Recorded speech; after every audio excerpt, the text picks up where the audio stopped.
Hey, everybody. How's everybody been? Welcome on back. I'm getting it ready. I'm scrubbing up, brushing my teeth, getting me some damn coffee, because everybody needs some coffee. Eat you a good breakfast, because this thing's about to hit.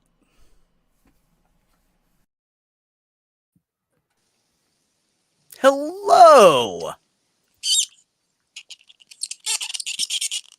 And Little squeaks from Jenny. Jenny's been replaced by a mouse. I was going to say. Jenny is mouseified. Where's Ratatouille when you need him? We need somebody for an interpreter. Anyways. No, the cheese is in the fridge. May just having a conversation with the squeak now. Anyways, I hope everybody is well today. I am doing well. Jenny, how are you? You can't answer with squeaks. Oh, okay, come on. I'm having so much fun. There it is.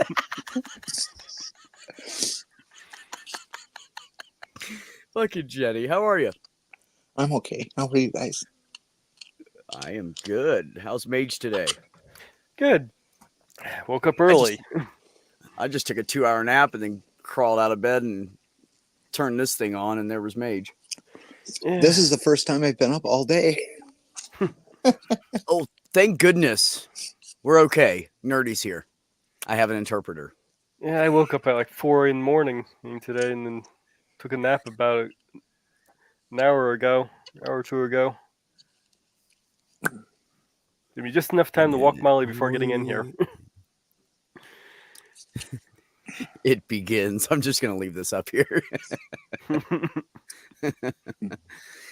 Commander is on their way to Buffalo, New York. Yeah, so be safe and do not stare at the chat. Geez, it's the middle of a fucking snowstorm there.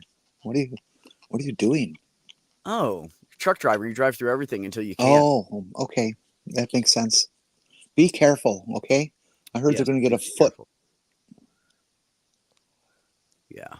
We got like 8 inches out here Friday night into Saturday. It didn't stop snowing until around noon on Saturday, and got about 7 to 8 inches.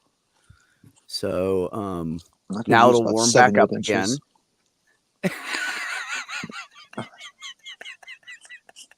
Yes, Jenny, we know you want 7 or 8 inches.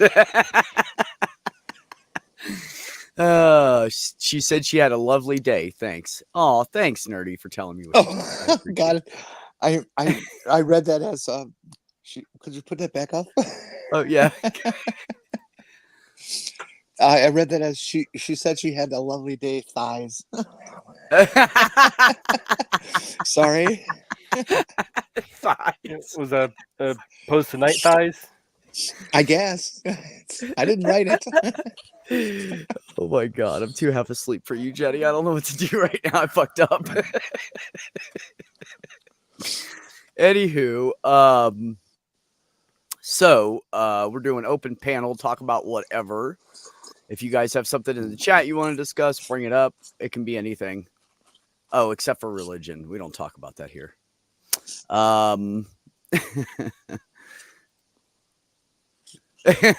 Mark, it's what's always on Jenny's mind. She always has that. Yeah, there you go. Well, I figure if I ever do get a date and get laid out, I will never have anything to say again. No, you can just want more. Okay. Oh, you can?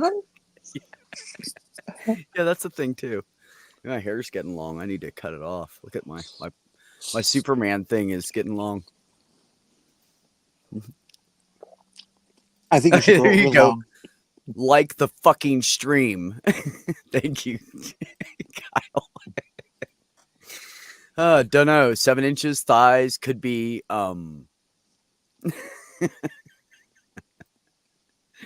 I love starting out with a laugh. Thank you, Jenny. So who's all in the chat for us today? We have Mark Caesar. Kyle was going to come in, but he's feeling icky. We have Ollie and Nerdy Rodent and 401 so far. What? Well, everybody shows up here at like 15 or 20 after. Like I go live and then they're like, "Oh, it's been 15 or 20 minutes. Let's go over to Beck's." Well, that's not bad for a Sunday. They're usually all probably watching football, or a bunch of sports fans out there. Well, I do overlap with some stuff that involves Matt Dillahunty usually, so I know that's an issue. I thought we don't talk religion.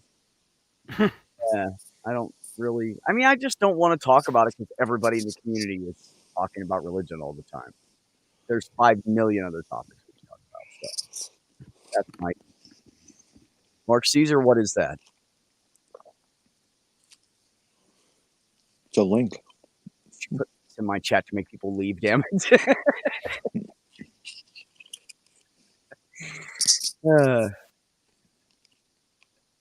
She's got dick on her mind all the time. Kevin Bloody Wilson. I don't know what the Kevin would. I don't know who Kevin Bloody Wilson is, but I don't know either. But it's okay. It's probably funny. It's just we don't know yet. It's Mark, so it's usually funny. So we'll just accept it. I still have no idea in English, Australian, New Zealand, whatever the fuck you want to pretend language you talk about. What the hell bloody means? I don't get it. It can be used in so many different ways. It's kind of, to me, it's kind of like fucking, like that fucking guy or yeah, that but there's bitch. a basis. There's a base definition and application to the word fuck, and and bloody. Yeah, you hear talk about everything. I mean, it's like America's fuck. I get that. Yeah, but what does it mean? I don't know. Well, you want me to say bloody? You got to define it, you guys. Okay, Nerdy and Mark, since you guys are not on U.S. soil, I want you guys to define bloody for me. Trees, what's up, buddy? How are you? Not bloody, not buddy. Why did I say buddy? God, that was a good nap. So everybody tell us what the definition of bloody. Is it bloody? Everything's bloody. Yeah, bloody fucking Brits and the bloody fucking Irish and the bloody fucking.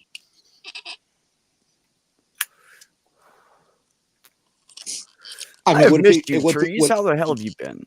Oh, I'm sorry. Go ahead. What, Jenny? I was just thinking if it was still on the bloody thing, if it would be appropriate to say a bloody fucking period.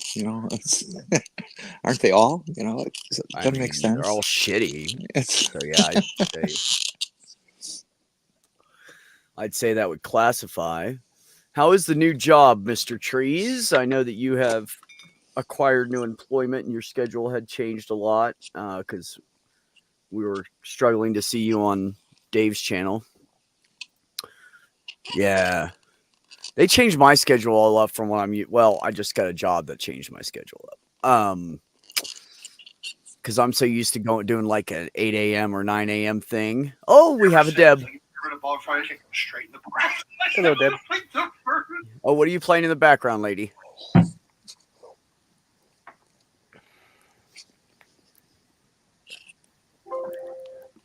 Whatever it is, it's quiet now. I'm not going to take. Oh, it was I'm me. not going to take English lessons from a rat. Okay. I'm sure the noise was me because I was listening to the Kelsey Brothers podcast before I got on here, so I didn't silence them quick enough. It was It's you. okay. You're messing around with Taylor's boyfriend? I'm telling you. I really enjoy those two. They make me laugh so goddamn hard because they are just the epitome of brothers, man. I freaking love them, man. I can't even be in the house right now because the Chiefs are playing the Raiders, and my husband threatened if I even looked sideways at Travis Kelce, he was going to kick me out of the house. So I had to come out here.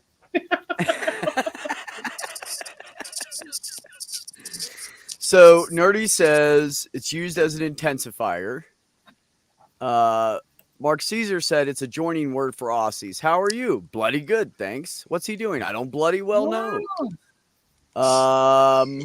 Some can be funny, bloody funny, or really fucking funny, for example. Bloody stupid. And Mark said, "Good Hi, day, Mark. Bloody fucked. There's Did you do a good quick job one. or a bloody good job?" I learned a very interesting origin of a word like 2 days ago. Does Oh. anybody know what You the tell. origin of the word fanny is? Well, off the top of my head. here or in England. We're gonna go back to like Ireland, England, Australia, that kind of stuff. There, Well, go way ahead. back. Tell us. It's actually referring to female genitalia. Yes. And it wasn't until it came to the United States that it started being referred to as the bum. Fanny's your bum. Okay. And then somehow along the way, Fanny became a female name. So when you hear that song, Take a Load Off, when you translate it back and everything, I thought it was Mandy at first. I thought the song was Take a Load Off Mandy, but it's Take a Load Off Fanny. And they're not very politely, I guess, saying, take a load off, girl. Because it refers to the female genitalia. I was shocked when I heard that. I was like, "Holy shit! I didn't know that." Yes. Yeah. Except in America, the word fanny is a district attorney in New York. It's a what? A federal prosecutor. Excuse me, federal prosecutor in New York. Fanny Willis. I just want to know how the hell it became a female name. Who the hell names their kid Fanny? Good question. It was no, Fanny was an abbreviation from another name. Fuck. What name was that? Of course, I have no room to talk whatsoever and should not judge people for naming their children different things because my daughter's name is Apollonia. So Yeah, I should just shut the fuck up. But it's a family name. It is a family name, but not my side of the family. But yeah, it is a Princess family side name. of the family. That's Princess side of the You know family, what? right? That poor child, she got teased so much. Oh, your mom and dad are Prince fan, and only one person ever that I've ever met has gotten it. And you know, they're like, oh, it's a family name. But I tease them because my son-in-law's name is Michael, and he's Italian.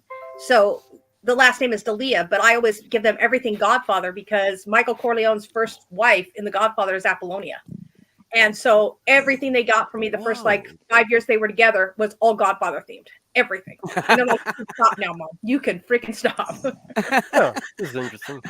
Let's see. Buttocks, 1920, American English is from earlier British meaning vulva, 1879, perhaps from the name of John Cleland and his heroine in the scandalous novel Fanny Hill or Memoirs of a Woman of Pleasure from 1748.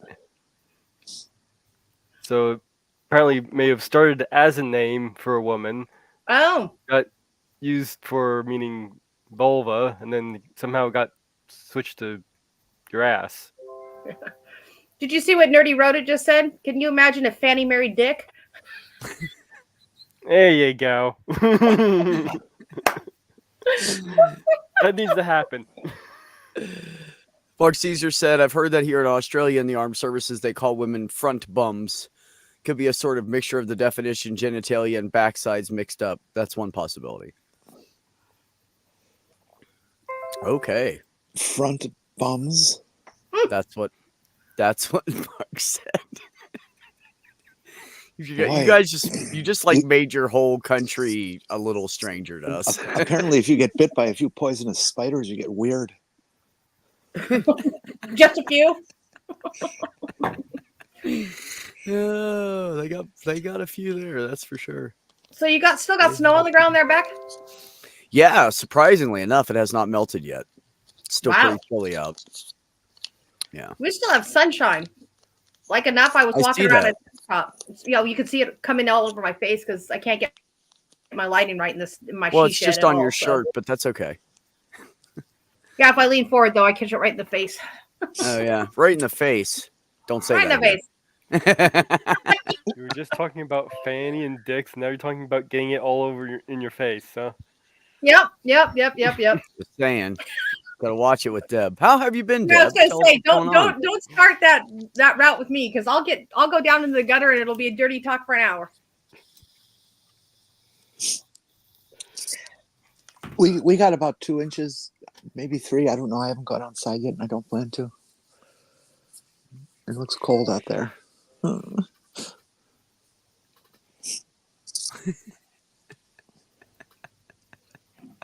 She said coming all over her face. I said it's getting all over my face, not coming. Get it right, guys. Hitting her in the face. It's getting but me in the face. But still. same, yeah, but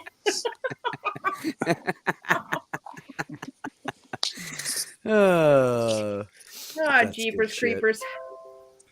So what's Something new, Deb, in your life? What's Oh, I'm new? sorry, Jenny. Never. No, Hold on. no. Go ahead. Mhm. Oh, Go Jenny, ahead. you can go. No, go ahead. What's new with me? Let's see. I've been doing a lot of research from. Yeah, I know I will. Okay.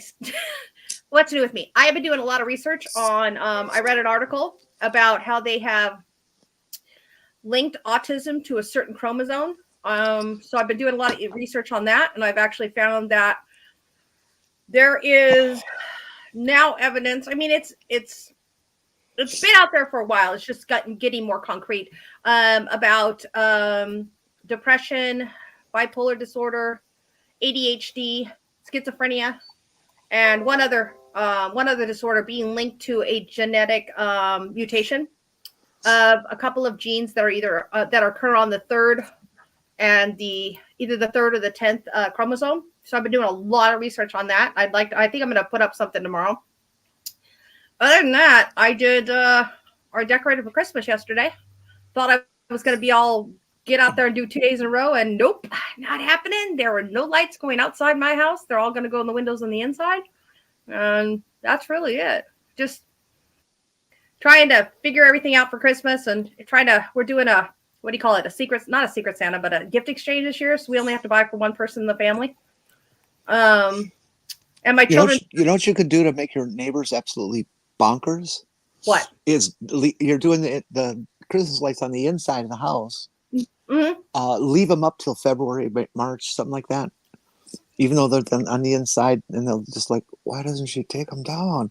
What's wrong with her? I could do that. We don't have an HOA here, so I can do whatever the hell I want, actually. So that'd be fantastic. The funny thing I read this and then looked at my phone, and she texted me. Not kidding. Oh, that's funny. I know, right? Yeah, no, just like I said, just a lot of research because it is. I have a hard time understanding when they break it down to DNA and the different chromosomes and the mutations and stuff like that. So it takes me a while to get through it, but it's taken me about 2 weeks to get through it. So I feel like I can discuss it at least in a manner that's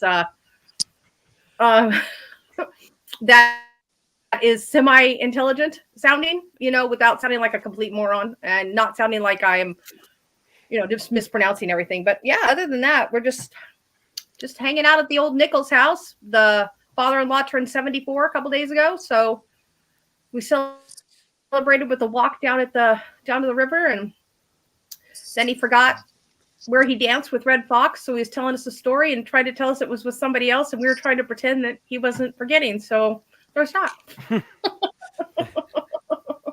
He danced with Red Fox? Yeah, my father-in-law was a professional dancer for many, many years. He actually danced and choreographed Red Fox's variety show. He went down to Guatemala with him. Went down to when they were in Branson, Mississippi, I think it is. He actually choreographed the whole thing. He danced on the Vegas Strip. He did some stuff with Siegfried and Roy. I mean, he's amazing. He's 74 years old, just turned 74, and they just hired him to teach 3 adult tap classes a week. So that's 3 hours a week that he's teaching. And I'm actually concerned because he's getting tired. He gets a little sore. So we'll see what happens. But yeah, he's a pretty amazing dude, I gotta say. That's cool. I didn't know he did all that. My husband and my sister-in-law also. My sister-in-law danced professionally. My husband did it like semi-professionally. And then there's me, the token white girl that married into the family. Has no rhythm. Everybody else who's white in my family has all this rhythm. I just like to shake my ass and move around. They're like, no, this is not dancing. This is dancing. I'm like, oh, fuck. Another reason why I don't dance in front of people or at all. Yeah. I know I'm bad. I know I can't dance. It was I don't. funny. I don't dance. I don't dance because I know nobody wants to see somebody my size dancing. You just don't want to look. What are you talking about? There's some It's women You've out never, there that are you big guys have women never that know seen. how to fucking shake it. Let Yeah, me but tell you've you. never seen me. No, you don't. You just don't. Forget it. Okay, I'll believe you. No, the only dancing that I can do, like an actual dance, I can two-step with my husband, but only with my husband because he's the only person I can follow, and I can swing dance with him. We West Coast swing, East Coast swing. I don't know. One of the coasts we swing. Anyway, but he makes it hard to follow sometimes because like I just get a tap on my hand, and that means he's going to do something, so I know to follow that. When I get lost, he just goes shuffle, shuffle, shuffle, and I do. I literally shuffle my little feet and try to catch up with him, and hope it looks okay. Yeah. Learn how to do the Lindy hop. Shuffle. What'd you say, So Mage? Learn how to do the Lindy hop. You know what? That's funny that you say that because my husband does know how to Lindy, and they actually will go. We spent one, was it Christmas or New? No, it was New Year's. We spent one New Year's at a senior place. I was walking. I was working, and he went out and danced with all the little old ladies with their walkers, and a couple of them that could dance did the Lindy with them, and it was just the cutest damn thing I've ever seen. So yeah, he does it. I don't. I'm just like, have fun, honey. Have fun storming the castle. I actually got that from the YouTube channel Lindy Beige. He does calls it the Lindy hop. It's basically a dance you actually do where you don't even have to move your feet. Oh, okay. You actually show how to do it. Interesting. You know, it's funny. You guys reminded me of something. So way back in the day when I was working at Amazon, like almost fucking a decade ago, when I was working there, there was a guy named Fred not Fred. God, what was his name? Paul. I have another black friend that drives truck that's named Fred. So it fucked me up for a second. I went way too far back. Anyway, so Paul and I had, we'd heard some shit on the CB and people saying stuff, and we had discussed racism at some point. And I was like, why don't they crack a book and find out where we all came from? And maybe they'll understand that they're being stupid, that kind of shit. So somehow one day when I saw him, he would bring in cardboard boxes. That's all they did. They just brought in cardboard multiple times a day to Amazon to try to keep up. And so he's sitting there waiting for his trailer to get done. And somehow we were talking about dancing. And I said, I don't know if I believe all that shit, man. He goes, what do you mean? And I said, if I'm part African-American, how come I can't dance? Because I am horrible. Maybe it was just the upper half. He started laughing. I said, dude, I got gypped. I want the black dancing skill right now. Anyways, it was funny. He was cracking up. Randy. By the way, Jenny, you're far from being ugly. Your name doesn't suit you on your panel. Oh yeah, it's true. She's really big about putting herself down, even though I try to kick her ass randomly about it. Yeah, I'd step up and kick your ass too, Jenny, but I am so guilty of doing the exact same thing. I've been married 22 years. I look at my husband sometimes and I go, "Why did you marry me?" Yeah, but I have proof. That's the difference. I have proof. Proof of what? That you're ugly? I don't think so, sis. Yeah, I don't think so. I've been told that all my life. Parents, siblings, people I tried to date. And it's gone on for like 45 years now. So they all need corrective surgery. Say that shit because you're not ugly. Say that shit, and mostly just won't go out with me or anything. So that's pretty much proof. Oh my god. No. I think they all need corrective surgery for their eyes. That's what I think. There's a cooking show on right now, and the woman is teaching people how to make mashed potatoes. It's kind of a basic show, isn't it? Yeah, that is pretty basic. I mean, mashed potatoes are difficult. Not really. Never know. I mean, I don't know. Although I will tell you, really good.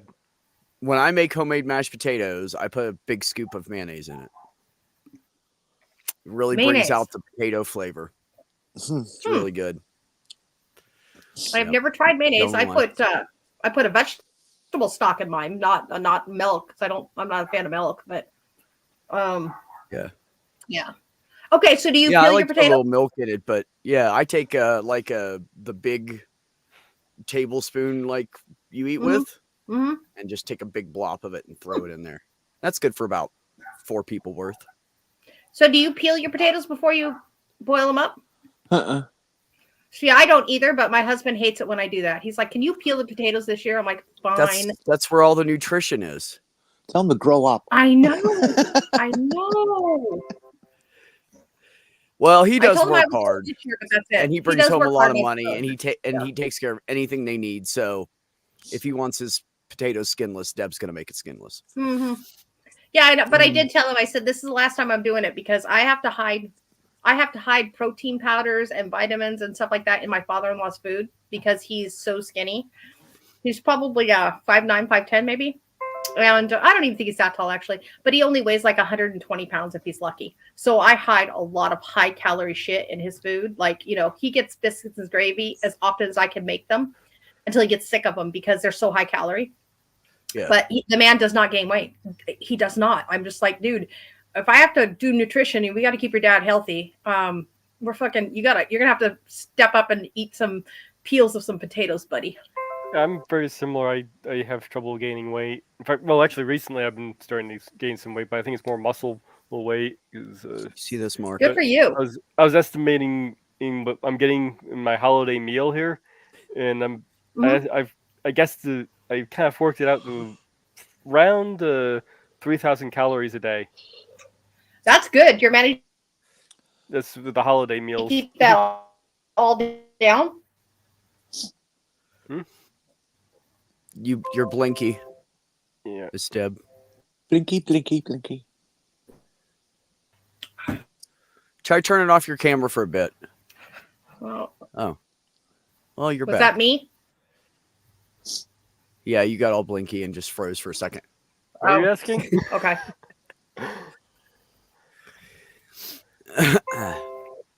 Mark said he found the weight that Phil lost. And it's funny though because like as much as I have to try to get those two to gain weight because I really do. Rusty is far too thin in my opinion, but he's muscular. I just think he could gain like 20 pounds, but whatever.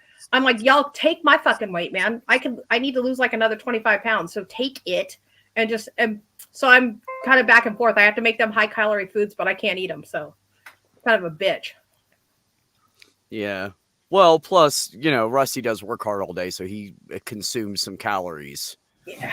Oh yeah. Yeah. Dude out fucking painting shit all day. We had our first incident where we're in Oregon here with Scott, my father-in-law, and we're driving by the sign, and my father goes, "God, that's a good-looking sign." And I hear Rusty go, "I painted it." I painted it. It was in Vegas. Everywhere we went in Las Vegas, we couldn't go anywhere without Rusty going, "I painted it. I painted it."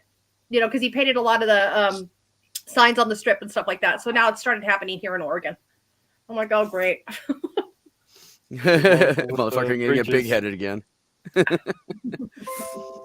Yeah, like he did this one on the strip that was a woman devilish type character, and like the background, like it was fucking cool as hell, and he hand painted the whole fucking thing. It was called Diablos is what the name of the restaurant was. It's not there anymore, but if you guys are football fans, he did the ketchup bottle at Heinz Field, which is where the Steelers play. So every time they score, the ketchup bottle like tips up and you see like ketchup coming out of it. Well, he painted the whole sign. So it's kind of cool.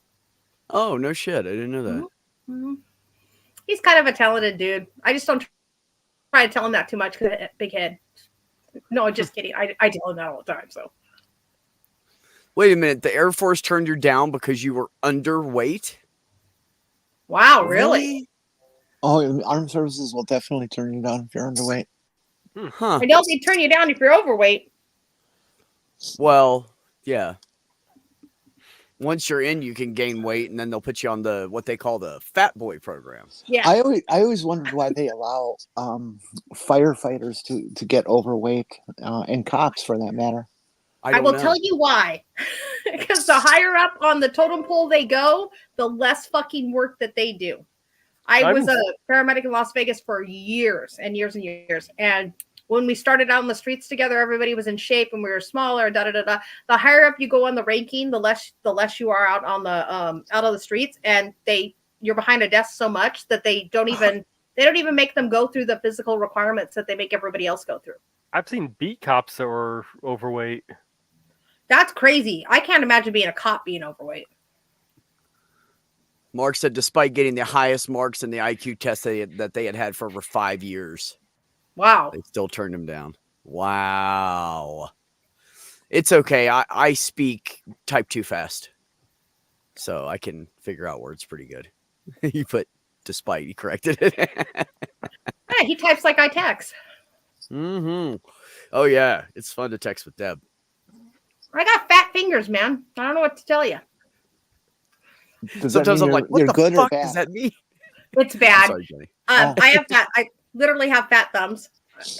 I have texted sentences where every word in the sentence comes up on spell check. Yes. I've had that done. Yeah. And it's not from a lack of. I'm a very, very good speller, but I have a very, very bad typist on a phone. I can only use one finger. I usually use both thumbs, but like my kids won't. My kids are like, "What the fuck did mom just say?" Were there any words in that text? Yeah, no. I actually had my son ask me that the other day when I was texting him about doing the Christmas exchange, and he's like, "What exactly did you just say? Was that English, Mom?" Oh, yeah, okay. I mean, it's Deb English, sure. Yeah, it's momisms. It works for me. Why do you only type one-handed, Mark? What disability do you have that is causing you to only type one-handed? Because apparently I don't know that much about you. I thought I knew more than what I do, apparently. Well, I would say masturbating with the other. You know, Oh, well, that would be the reason why I type one-handed for sure. I Yeah. often type Very one-handed. well played, Jenny. Very well played. I type like 5-fingered. I just use like these. Yeah, I hunt and peck when I type. Like, I can't. Yeah. It's nuts. But I can do it very fast. Be an airborne electronics analyst. my mom got a typewriter when we were kids, and I love that thing. 1927 Underwood. Just a big, horrible, clunky thing. Mom could type. She had typing classes, and she could whip out 40, 50 words a minute, and spelled it correctly too. But I never had typing classes. So when I was like, what was it, 5th grade, she got the typewriter, and so I started trying to type, and it was with 2 fingers, like everybody else who starts to try to type. And I got so good at that, I could not adapt to multi-finger at a typing class. I just could not do it. I still type with 2 fingers, sometimes 3 or 4. Oh. I took a typing class in high school to help with. So I had 2 strokes, so I screwed up my left hand. That kind of made it difficult for typing. So I figured take a typing class that would help with working on in both hands, all that. Fastest I could do was maybe about 36 a minute. That was when in my peak. Of course, now I got the arthritis in my other hand, so that slows me down even more. But so I was kind of type around. I can't really hold my hand in the proper position anymore for very long. I've just never been good at it. I don't know why. I don't know. I failed typing in high school, so they tried to teach me how to type, but it just never happened. Yeah, me too. I don't even know why she shouldn't have passed me. I think she was just being nice. You took typing one semester, and the next semester you're supposed to learn things about computers, but that was in 1984. There wasn't a whole shit ton known about computers back then. So they had computers. Wow. Yeah, I know. Fucking scary, isn't it? Oh, hello. They promised us we would have computers. How are y'all?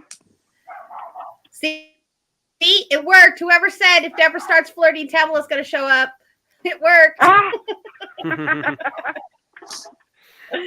How are you, darling? I'm good. Just doing what I normally do on a Sunday. It's come back to Walmart because I forgot something the 15 other thousand damn times that I've been here this week. Damn, girl, you got some long hair. I do. And I'm trying to have it air dry so that I can curl it tomorrow. Well, I mean, it's already got a little bit of wave, but I want to curl it tomorrow. It makes it a little bit more You easier. don't use rollers? Like hair rollers, like hot Yeah. rollers? Yeah. No. Regular cold ones, those spongy things. Oh, curl. No, sleep they on them hurt for my. 24 hours. Or... I used to rock the pink rollers, like way back in the day, but they make my hair turn out to be a little bit more French poodly and frizzy. So what I do is I let my hair air dry and then I French braid it because I kind of like that wave, that extra wave. You can French braid your own hair? Uh-huh. Wow. Yeah, I can do. Wow. Yeah. I'm very impressed.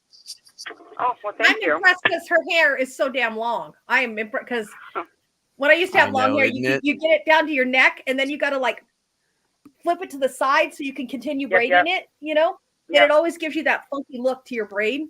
Yeah. Yep. And that's the reason why. So whenever I do, what do you call it? Like the double braids, like the Indian, Native American braids, they always tell me that I look like La India Maria, which is an old comic, like it's a comedy show that is on, it was on Univision way back in the day, but I started doing that because anytime I tried to fishtail to the side or whatever, it just came out looking like a hot mess. And even sometimes my French braids come out looking a hot mess. I'd rather somebody else French braid my hair than myself, but I have nobody but my own hand, so. Yeah, I'm right there with you. Because if I gave it to Rusty, if I said, I need Rusty, hey, Rusty, could you French braid my hair? He'd look at me and go, what the fuck, woman? I have to say, I grew up in a household full of long-haired people. And I haven't done it in a long time, but I used to know how to French braid. Did you really? Nice. I'm going to school you again. I'm sure you will, babe. I'm sure you will. So, Tamla, can I ask a question? Yep. Your hair is black or dark brown? It is dark brown, but I just recently went and had it done probably about a month ago, and I did like this, like a chocolate, because it's a dark brown. It's never been jet black. I tried to dye it jet black one time, and then I guess I missed the section, whatever. I traumatized myself because I look like a raccoon in the back, like with just one streak, of brown, and then the rest was black. But I would like to try a jet black. I never have. So I did this chocolate cherry, kind of like in between a chocolate and a honey. Yeah, like a caramel. She did a mix between the swatches. And so you can't see it right now, but in the sunlight, you can see the glimpse of like the cherry and the chocolate. No, you can actually see it on the one side. You have a little, Are we still talking about hair or dessert toppings? I don't know, but I'm getting hungry. Yeah, chocolate cherries. Those sound yummy too, actually. Yeah. But yeah. I love chocolate. Gotta be dark chocolate. Dark chocolate's yummy. Yes. So what's going on? How is everybody doing? I will be right back, you guys. Okay, we'll be right here, Deb. Yeah, don't miss me while I'm gone. Okay, we'll try not to. Nothing. We were just sitting here talking, and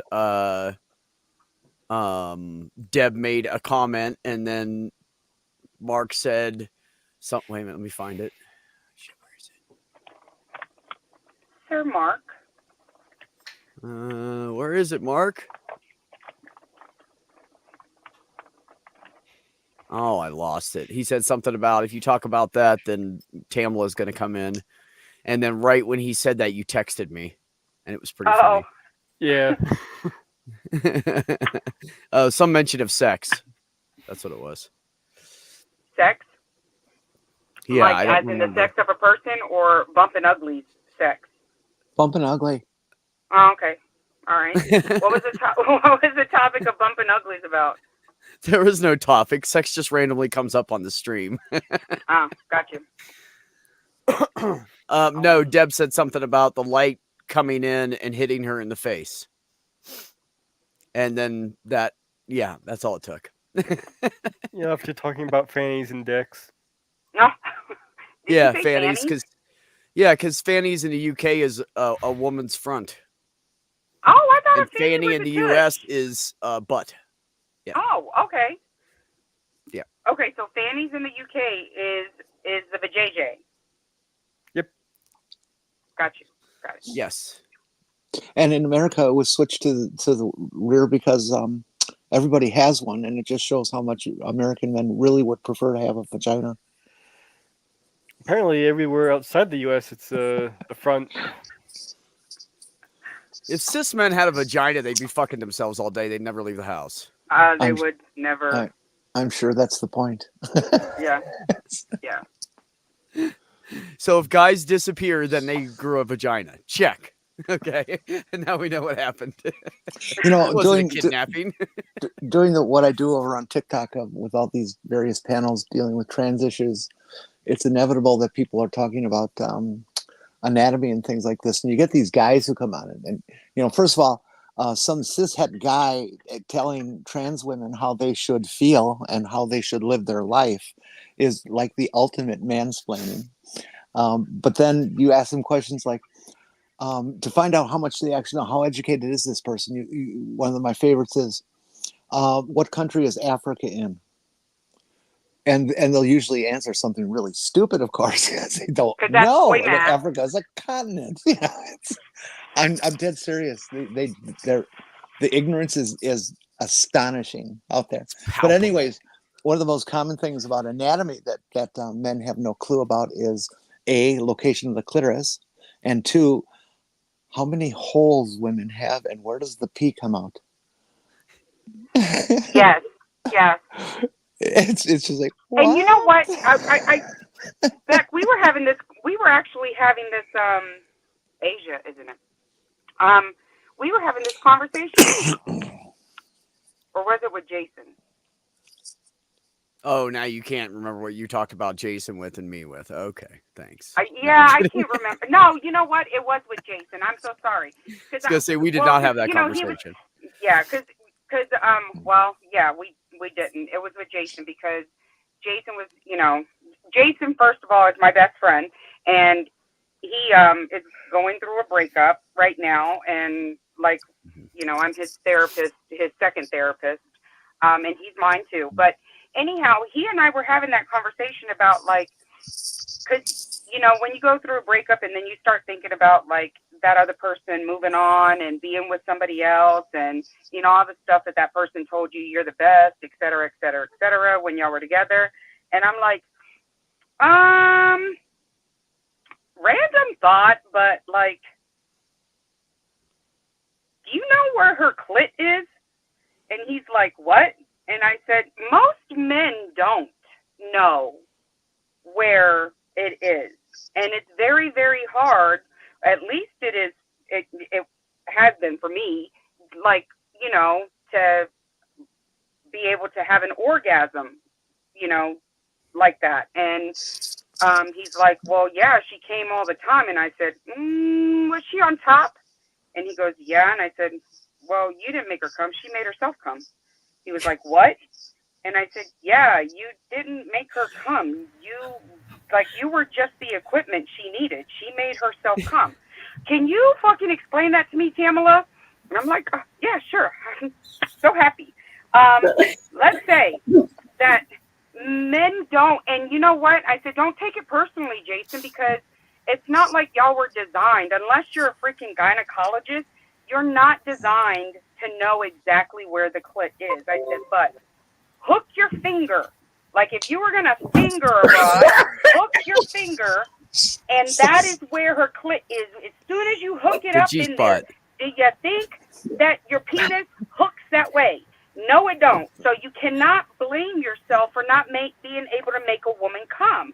And a lot of women think that it's them. No, us women need to know that that's the reason why we're fucking complicated. Because like it's all up in a section where it cannot be in no man's land, be able to be found. And now all of a sudden, you know what I mean? So he's like, oh my God, you just explained so much. And I'm like, yeah, you're welcome. You were 36 years old when you found out where a clit is. And I'm so sorry, I don't mean to rain on your parade. When I was a brand new truck driver, I had just gotten out of school and I'm waiting at this hotel for weeks for somebody to come pick me up so I can go mentor with them, right? And this kid's there, and so we're hanging out and talking every day. We're all bored. We're wandering around the fucking hotel, you know, talking to each other and shit. And he's like, hey, man, can I talk to you? And I was like, sure. And somebody had already made a joke about like lesbian. I was like, yeah, I am, you know, blah, blah, blah. So people already knew, right? So he's like, so I'm getting married and I want to make my wife come on our, because I know I haven't made her like come, you know what I mean? And I was like, okay. And he's like, what do I do? And I'm like, okay, so do you know where the G spot is? He's like, no. I remember the story. He comes back 4 days later, and I just see him running at me from across the parking lot. I'm like, what the fuck? And he just like, bam, slams into me and hugs me. He goes, dude, I made her come like 5 times. She couldn't take anymore. He was so excited. It just made his fucking day. I just gave him a few friendly tips, and he figured it all out from there. Oh, God. Okay. Yeah, right, Robert X? How come the G spot isn't on the outside? What's up with that shit? Perfect design in my ass. Says, just move the G spot to a better place. Another flaw from the perfect designer. It's a system designed to give a man a second chance, but they still blow it. Okay, so I have to tell you this. So in anatomy and physiology, okay, I took extensive anatomy and physiology just because I find the human body so fascinating. Do you know that in theory, now I'm saying in theory, y'all, I'm not saying it's true, I'm just saying in theory that women should be able to have 2 types of orgasms, a clitoris stimulated one and an actual vagina stimulated one. Yep. And the problem with the vagina stimulated one is it requires that we actually pay the fuck attention to what's going on with our bodies and get into it. And it actually is supposed to happen one after the other. So like you can have the explosive clitoris one, and then you're supposed to be able to have another one after that. Problem being is the way the female brain works is that we start worrying about, oh shit, I have gas. Oh, I might fart. Or, you know, like the kids, is everything tight enough? Is everything working? Oh shit, did I mop the floor? Did I shut off the gas? You know, that kind of stuff. We have to actually if our brains were connected to our vaginas, we would be much more successful at the vaginal orgasm, but we don't work that way. It's not like men who are fucking connected. You know what I'm saying? So no. It's not that we're connected. It's just one doesn't work it's only one works at a time. Yeah, because of the blood flow, right? Because you can't have blood flow to both hands at the same time.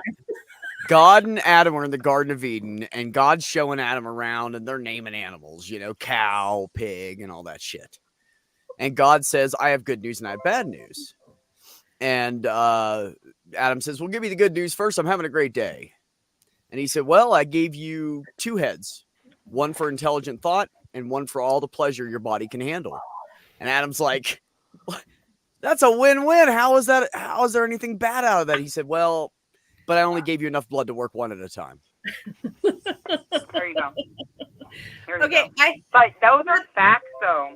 Yeah, no, it's very interesting that, like I said, I find the human body absolutely so interesting. Okay, I do have can I tell a lesbian joke or am I going to offend people? No. Oh, well, you're not going to finish. I just want to check. How come Dwayne Johnson is the only man who could truly turn a lesbian? Hold on. I know this one because I just saw it on the TikTok. Yeah, I swear I saw it too. Because Rock beat scissors. Rock always beats scissors. That's why. There you go. Wait a minute. Why do they call it scissors when they should just call it lip syncing? Lip That's syncing. actually what my brother calls it. Yes, lip syncing. I wish Are I you had thought of serious? that. That's fucking funny as hell. So when I came out to my family, my brother went overboard. Hold on. So men that are impotent are smart. Yeah. You They would are think so. Yes. Mark, those are called queefing. Queef. Queef. When you Oh, fart yes. out of your fanny. Yeah. Out of your fanny. We talked about a fanny being slang Your for vajayjay. women dancing. Yep. Yeah. Yeah, and it's because it's either well, there's too much air getting in, so either she's too loose or you're too small. Like that's the only thing that I ever came down to. And I'm not saying it directly at you. I'm just saying in men because there was a guy that I was talking to, and like just in truck, well, Beck, you would know truck driver talk, right? And I'm in supply chain industry, so I hear the banter going back and forth. And there was this one time where this truck driver was sitting there, and he was just like shaming hard on this one chick he was with, and he's like, man, she was just queefing. She was queefing. And it caught my attention because, first of all, like, he was really, really, like, belittling her. And then finally I cut out and I said, you know what? Maybe you're just too small. Maybe you're just too small for her. Do you ever think about that? All that extra air that's getting up in there? You can't blame the broad. And he looked at me and he said, what? I said what I said. Dude, that's why Kegels are so important, man. Kegels are important. 50 a day. Best fucking thing ever. Yeah. Yep. Yeah. I'm doing them right now.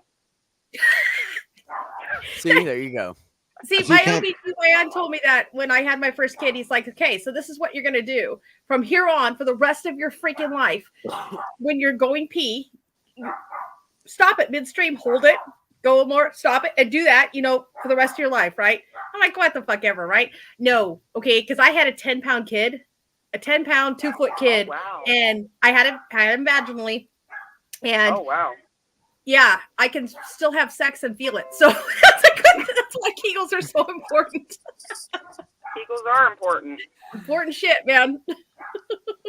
See, I don't have that problem because what I do is the third date is we go to the store and buy whatever size she wants. So I don't have a problem. Men should realize that they should do Kegels as well. They should. Actually, it does. Well, I don't know if it's a fact, but I heard somewhere along the line it does actually help the growth of the penis doing Kegels. Because women are not the only ones. Say what? Not lengthwise, but girthwise. Girthwise, it does help. Yep. Girthwise. Yep. And So, I'm telling you right now, coming from a Every woman guy in the chat is doing the Kegels right now. Yep. All you got to do is just squeeze in. Like if you're going to hold your pee, squeeze. That's it. Yep. And let loose. And then just do 50 of them. 50 a day. I'm telling you. Makes a difference, Let's man. come back next week. We're going to take a poll. Next Sunday, I want to know how many men in this chat did their Kegels and measure yourself right now. Y'all know y'all got the ruler next to the bedstand. So get it out. Let's wrap it up and then come back and let's go ahead. Let's do this poll. Is it a real ruler or a men's penis ruler? Yeah, it's gonna have to be one of those. It's gonna be like a sewing one. Yep. I was gonna say, go get a sewing measuring tape, you guys, if you really want to measure because without hurting around. yourself. Yeah.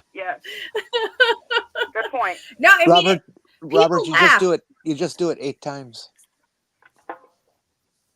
50, but how do I? Hold on. How do I count to 50? Boy, math. I with one can't hand. help you there, Robert. Yeah. Wayne and girth. Men say Just so you men know. men are so caught up on, oh, I want it to be this long or whatever. I don't give a shit. Okay. It's about the girth. If you don't know how to use that bitch, then you ain't doing me no damn good. Because look, let's be honest. A long one, but let's be honest. 12-inch guys have never hit bottom. No.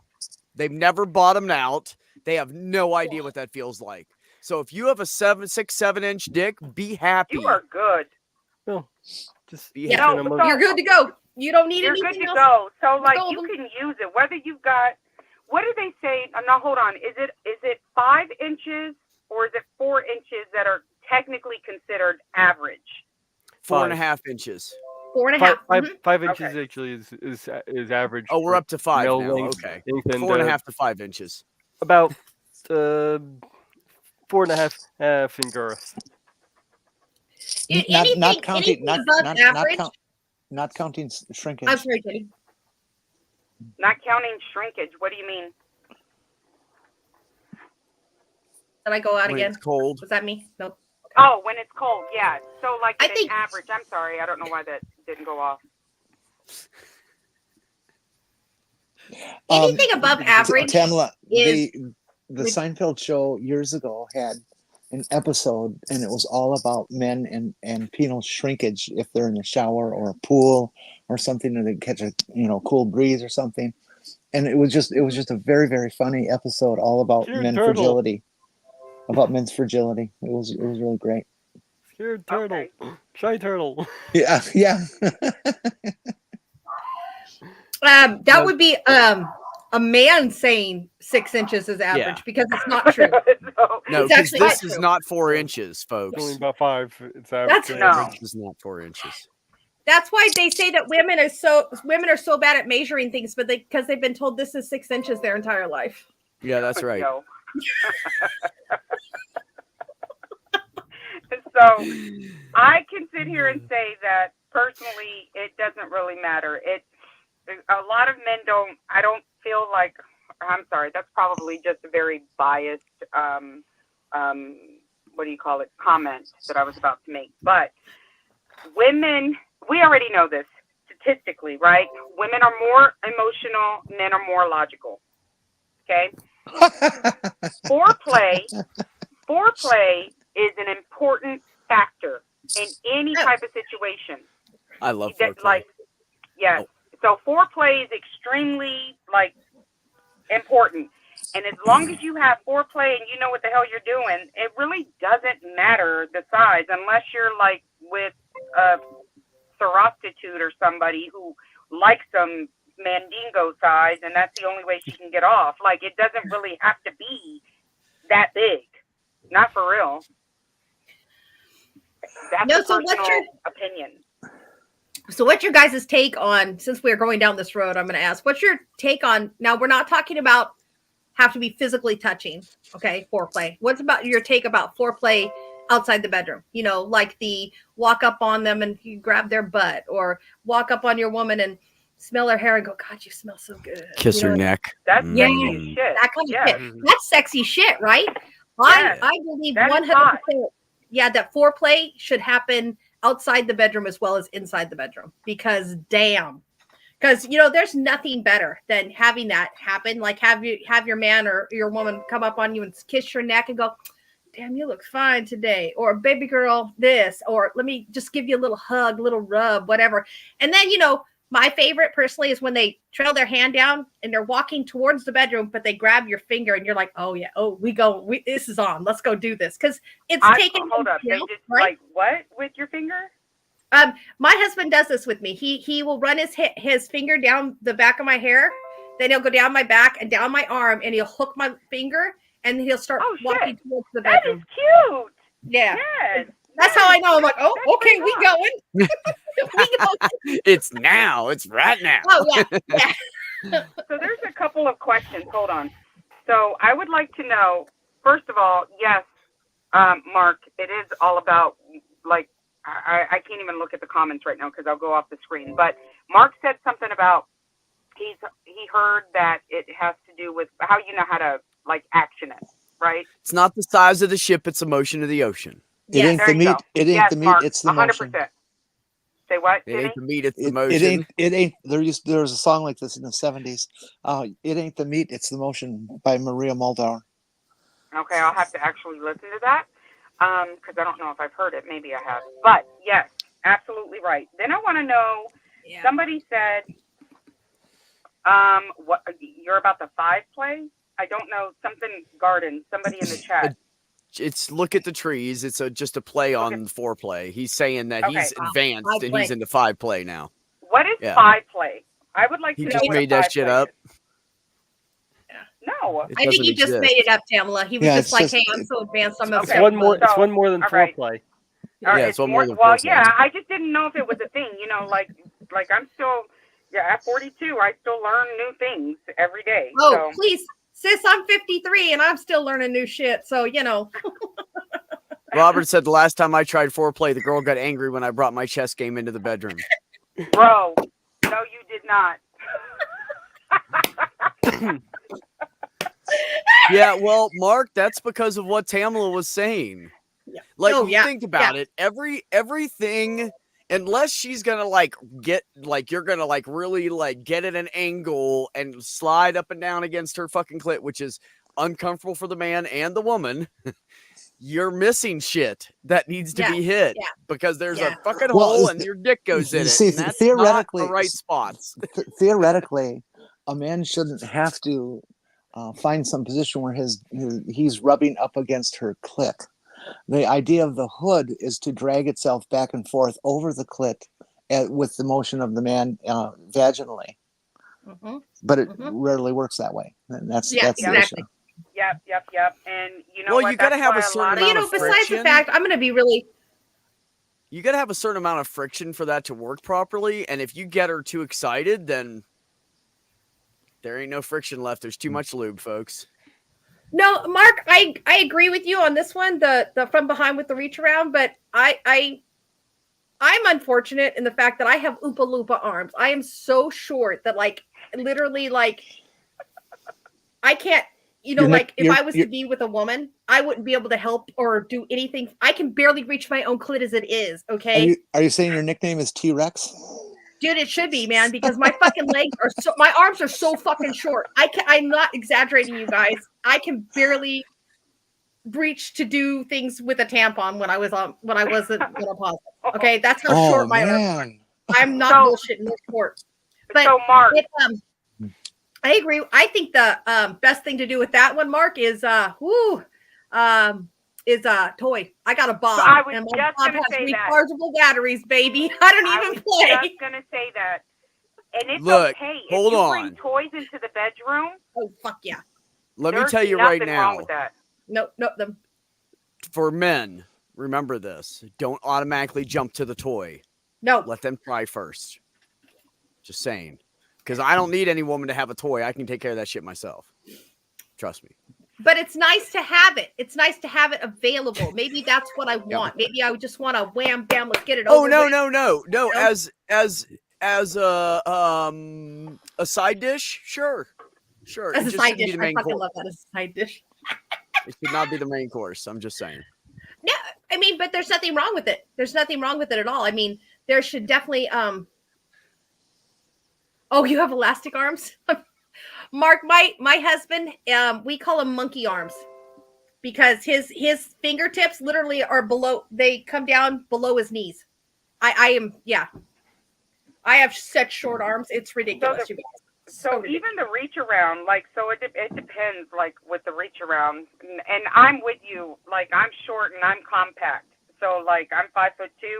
Yeah, my me too. arms are short. Yeah. So, like, everything on me is short. But, like, I sit here and I don't mind having a toy. I don't mind that kind of stuff. There was a comment that was made. Yes, Tsunami. Hello, Tsunami. You had just joined, but yeah, we were talking about that different. Clitoral and vaginal orgasms are completely different. Yes, they are. So what I will say here, just to throw into the chat, men who have a hook, learn how to use that hook. A hook is a good thing. You might not think a hook is a good thing, but a hook is a very goddamn good thing. Just throwing that out there. Yeah. Okay. You guys, I saw this thing on TikTok and I have to share. Oh, sorry. I got distracted. Tamla, I'm sorry. I have to make a comment about your man. God damn it. Beck just took his shirt off. How am I supposed to finish my thought process? He did that shit on purpose. He always does that shit on purpose. Damn it. Like, he does that shit on purpose. Yeah. I'm sorry. I embarrassed him. Oh, God. I'm sorry, Beck. I'm sorry. I saw this thing on TikTok, you guys, and I was laughing so fucking hard because my husband tells me this all the time, right? You know, men are just men, man. You're outside sweating, you're going to the gym, right? And you come home and they're like, hey, you wanna fool around? Like the sweaty ass. Yeah. Let me clean up because I am very, very weird about that. Things cannot be yucky or smelly or anything. I have to be very clean, right? So I'm on TikTok watching it, and this guy's wife walks in, and he's doing. He's like, "Hey, baby, you're looking good. Them some damn good looking leggings, whatever." She goes, "Yeah, you wanna go fool around? Let me go jump in the shower and clean up. I just want to make sure I'm, clean up." And my vagina's all sweaty, and you see the guy like dive out of his truck and go, "No! Like, don't go wash the musty stuff off the vagina. Men like that shit." And I'm like, Well, that is so fucking gross. That is no, too hold much of a gray area. If you're about to just bump uglies, like uglies, so like if you're about to just go to Pound Town, right? They like that, but like your face is not going in my twat unless I washed my cooter cat. That is it. Because if I'm going to reciprocate, I did say wash. If I'm going to sit here and reciprocate, I'm not sticking my face in no dirty, no ma'am, no ham, no turkey, no thank you. Like, I'm not talking about like oral sex. nasty. You're talking about like. No, I'm talking about like fuck. No, maybe I describe it. Well, the quick fuck, obviously, yeah. But I'm talking about the smell that men like. That turned on smell. You get. Okay, hold on. Yeah, you don't want. I think it's like your natural pheromone. Can a guy talk? Because not everybody likes that. I don't want that. I want my woman to be fucking clean and ready. Thank you very much. I prefer clean. I ain't fucking sticking my face down in some sweaty ass shit. I'm a germaphobe. Better clean that shit. Now, if you want to just do a quick fuck, okay. But if we're like having sex, we should both be fresh out of the shower. That's my rule. Actually, even better is to take a shower together. Hell yeah. Oh, yes. That's what I'm talking about. However, have you ever tried to have sex in a shower? It's not a fun thing. It depends on your shower and who you are. Yeah. Okay. It depends on the height of both of you. Difference. Because I've had to be on my tippy toes just a little bit, because like if you got a crouching tiger, hidden dragon, that shit, it might be a little bit uncomfortable, like in the shower stall, but it's definitely achievable. It tends to work better if the two people are roughly the same height. Thank you, Tsumami. That's what I'm saying. It depends on the height, right? Oh, like if you're gonna have sex in a shower with a woman, you better hope that woman's a little bit taller than you to make your life easier. I'm just saying. Yeah, because my ex-husband is 6'6". Yeah, no. And I'm 5'2". So that shit never fucking worked. Ever. He's just too fucking tall. He was too fucking tall. Yeah. But like now Rusty is 5'8". So it works out all right. I prefer to start the foreplay in the shower and not really go into sex and really just like tease. And then when you get to the bed, all bets are off. All bets are off. Oh yeah. Yeah. Water blasting my short ass is the face blinding me? Ass in the face blinding me? Can I? No, but that's actually funny because so the tallest that I've ever dated was 6'6", and I'm 5'2". Yeah. I like legitimately came up to like mid what do you call that? Stomach, torso, midriff, right? Mid-torso. Yeah. So like that was tried one time, and it's because I almost drowned with the shower, like how my face was facing. It was like the water was just going into my face, and I was choking on it, like choking on water. And I'm like, you know what? No, this shit can kick rocks. We tried it. It's okay. It didn't work. We're done. Bye. Yeah, it's really hard to have good sex in the shower. Like those movies, that's fucking bullshit. That shit isn't real. Everybody struggles having sex in the fucking unless like we were saying, you're the perfect height for each other, like the perfect. And it's not even that, because we're like talking about like doggy type position, right? But in the movies, you see these dudes just picking up and like bullshit. Booty cheeks lifting, like the chick up against the wall, and like bumping uglies up against the wall in the shower where it's coming down his back and you're not drowning in water. Like, I would like something like that, but I'm poor. I ain't got showers like these movies got. So I'd be too afraid the guy would slip and I'd get hurt. I get dropped on my ass and I already got a bad enough back as it is. Fucking you slip and drop me, I'm done. That would be what if I just slip you into the Hospital. What if I sneak you into the Planet Fitness bathroom? That who you talking about sneaking in? I got a damn membership me. there. It's called Black Card status. No, I'm saying into the. One of us would have to sneak in the other one's fucking changing area showers. Oh, Showers are pretty Oh, big. that's in there. what you mean. Yeah, But no, but those sex. are actually good stalls. Like those. Yeah, Planet that's what I'm Fitness saying. has That's a good fucking stalls. stall. Yeah. Yeah. They should have made them smaller if they didn't want people fucking in there. Yeah. Yeah. Basically. And Okay, they hats should- off. Scandalous sex wins, man. If you guys actually accomplish that, can you please just tell me that you accomplished it? Don't give me details. Just tell me you did it, because I'll be. Oh, I fucking wouldn't give so you details. I don't excited fucking for you tell. too. But I'd be like, yeah, I'll let you fucking know shit, it was yes. amazing. And I have Crunch. I have Crunch too, and their showers are a lot better.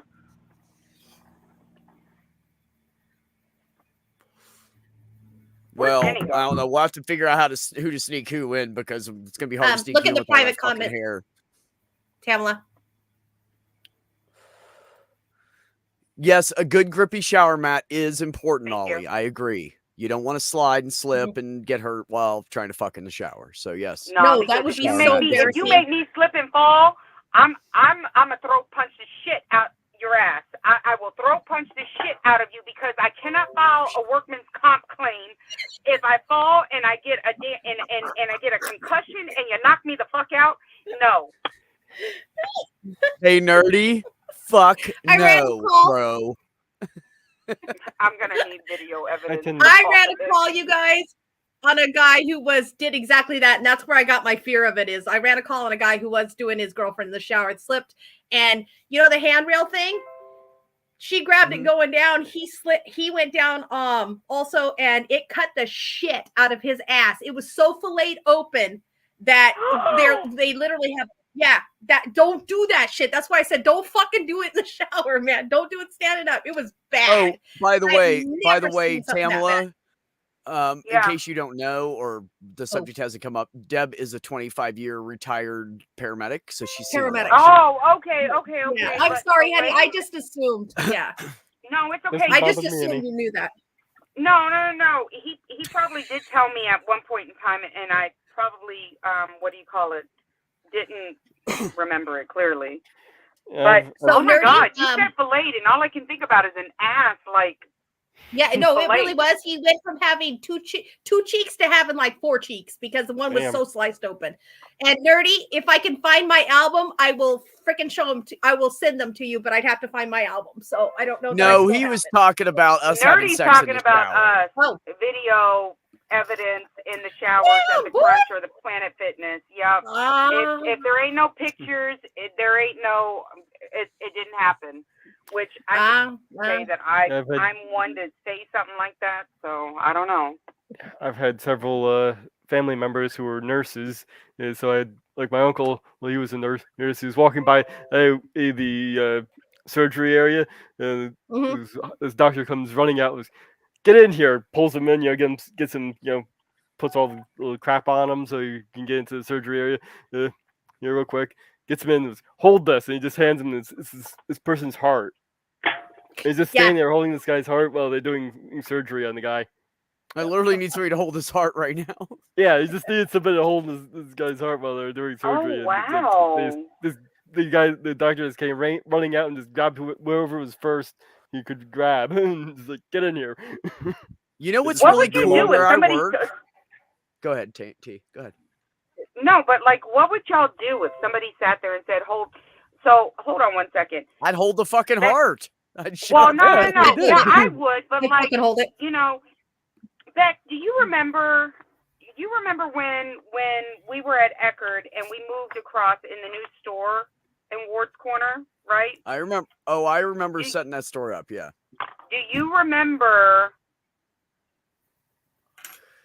Do you remember the officer that got shot overnight? And I was the overnight supervisor.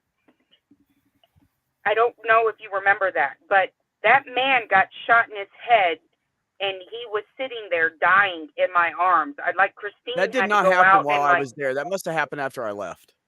I have no idea because I don't remember, but like and then they found the shooter on top of the rooftop on the AutoZone next door. The cops scoped the place the entire night, and then they found the shooter there. And this was a security guard for Ward's Corner, but Mhm. shot him right out there. And I ran outside. My dumbass ran outside to gunshots, yes. And here's this old man, like he's an older guy, sitting there in my arms, and he's just bleeding out of his head. And like, yeah, it's Damn, quite babe. shocking. If somebody says, hand Yeah. me a heart, I'm going to take the damn heart. Yeah. But Yeah. you never really yeah. know how Yeah. you're going to react to that, right? Yeah. No, you don't. Yeah. You don't know until you've like been in that situation. Because even now, I've been retired for quite a long time, and even now, when something happens, I jump to action before I think. You know, like I was running a what do you call it? A memory ward, and I did assisted living as well. And when something would happen, I would jump first, and the nurse who was the highest level of medical care there, the nurse would stand there and go, oh shit, should I do something? Yeah, fucking think they're bleeding. So like it's your instincts when you get in the type of medicine that you get into, because I always jump first, act first, and think later. That's just the way it is.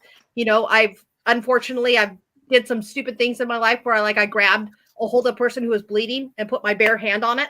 You know, this was early in my career, and people are like, what the fuck are you doing, Deborah? I'm like, I didn't have time to put gloves on. It just didn't dawn on me. But you I don't wouldn't really do that. think about that when you're in the moment. Yeah, you don't. Because I definitely wouldn't do it now, but Yeah, but it's not your first thought to protect your, like, no. And I don't mean that I don't mean that to like say anything towards people who would think that, but because there are people, myself, it's not my first thought to put myself first before anybody else. It's my first thought to take care of somebody. My first thought would not mean, do you know what I mean? Yep. So that's I completely understand what you're saying. Completely. Right. And that's why people who have the thought process that we have, and I'm not an adrenaline junkie, although for years I was sure I was because of the profession I chose, but I'm not an adrenaline junkie. It's not in my nature to think of myself first. I always think of other people. And again, it also goes to, like, Tamala, I don't know about you, but I have a sneaking suspicion that you're a people pleaser as well, or you have been in the past. And that's also part of our personality, is that that's why we jump first and ask questions later, because I almost guarantee you that you're the same way I am, in the fact that you will give so much of yourself, it'll be to your own detriment. You will help other people to the point that you almost don't, or you do not have enough left for yourself, or you did at one point in your life were like that. Like you would give everything you have. And then I was until the last when you stop for a second, when you stop for a minute and you're like, well, fuck, I've got nothing left for myself, Yep. And that's me too. Like I was such a people pleaser for so long that because I also have, like, unfortunately, I have narcissistic tendencies as well. I figured this out through lots and lots of therapy. But when you combine those two, I was so concerned about what the world thought about my family and what was going on in my life or whatever, that I would jump first and ask questions later and put up this big facade. And it's just hard. It's hard to be that type of person, but you got to kind of rein it in sometimes. You got to have to, like, put yourself first, which is really fucking hard. I don't know about y'all, but it's so hard for me to this day. I will sit there and, like, I was making treats or something, I don't know, for my father-in-law. They're like, oh, we don't like this. We don't like the walnuts, but make them for yourself. I felt guilty because I made spiced walnuts for myself. And because my father-in-law and my husband didn't like it, they're like, well, I'm like, oh, I won't make them. I'll go get something else, right? They're like, no, make them for yourself. I made them for myself and I ate them myself, but I felt guilty about it. That's how much of a people pleaser I am. It's fucking ridiculous. I don't think I'm that far in depth, but I am a people pleaser. Yeah. And I definitely sit there and wonder if it's because of, and my mind goes all over the place, right? And I think everybody's mind goes to the extent of wondering whether or not it's because if you have children, if it's because you're a nurturer by nature, or if it's because of your sign, your zodiac sign, or whatever, because that's one of the traits for a Virgo, is to be a nurturer. And I'm very much so a mom. And or if it's because of your upbringing and your childhood trauma. There's so many damn like different stipulations that could contribute to you doing that. I want to preface on one of the comments, Tsunami. I would love to hear your story sometime, as to how you got to a point to where you put yourself first, because I was in for me personally, a toxic, abusive, mentally, physically, sexually abusive relationship for 7.5 years. And a lot of my people pleasing skills was not meant for that person, but for our children. You know, there were 2 kids involved, my son and his daughter, and it wasn't even about him, but the amount of struggle that I've dealt with over the last, I don't know, probably decade of feeling inadequate as a mother. What do you call it? Because I failed not just my son, but also his daughter, because they saw a lot of that toxicity. They saw a lot of that abuse, and you never want to put, you know, that type of trauma. And unfortunately, I caused trauma. Like, he and I caused trauma for our children.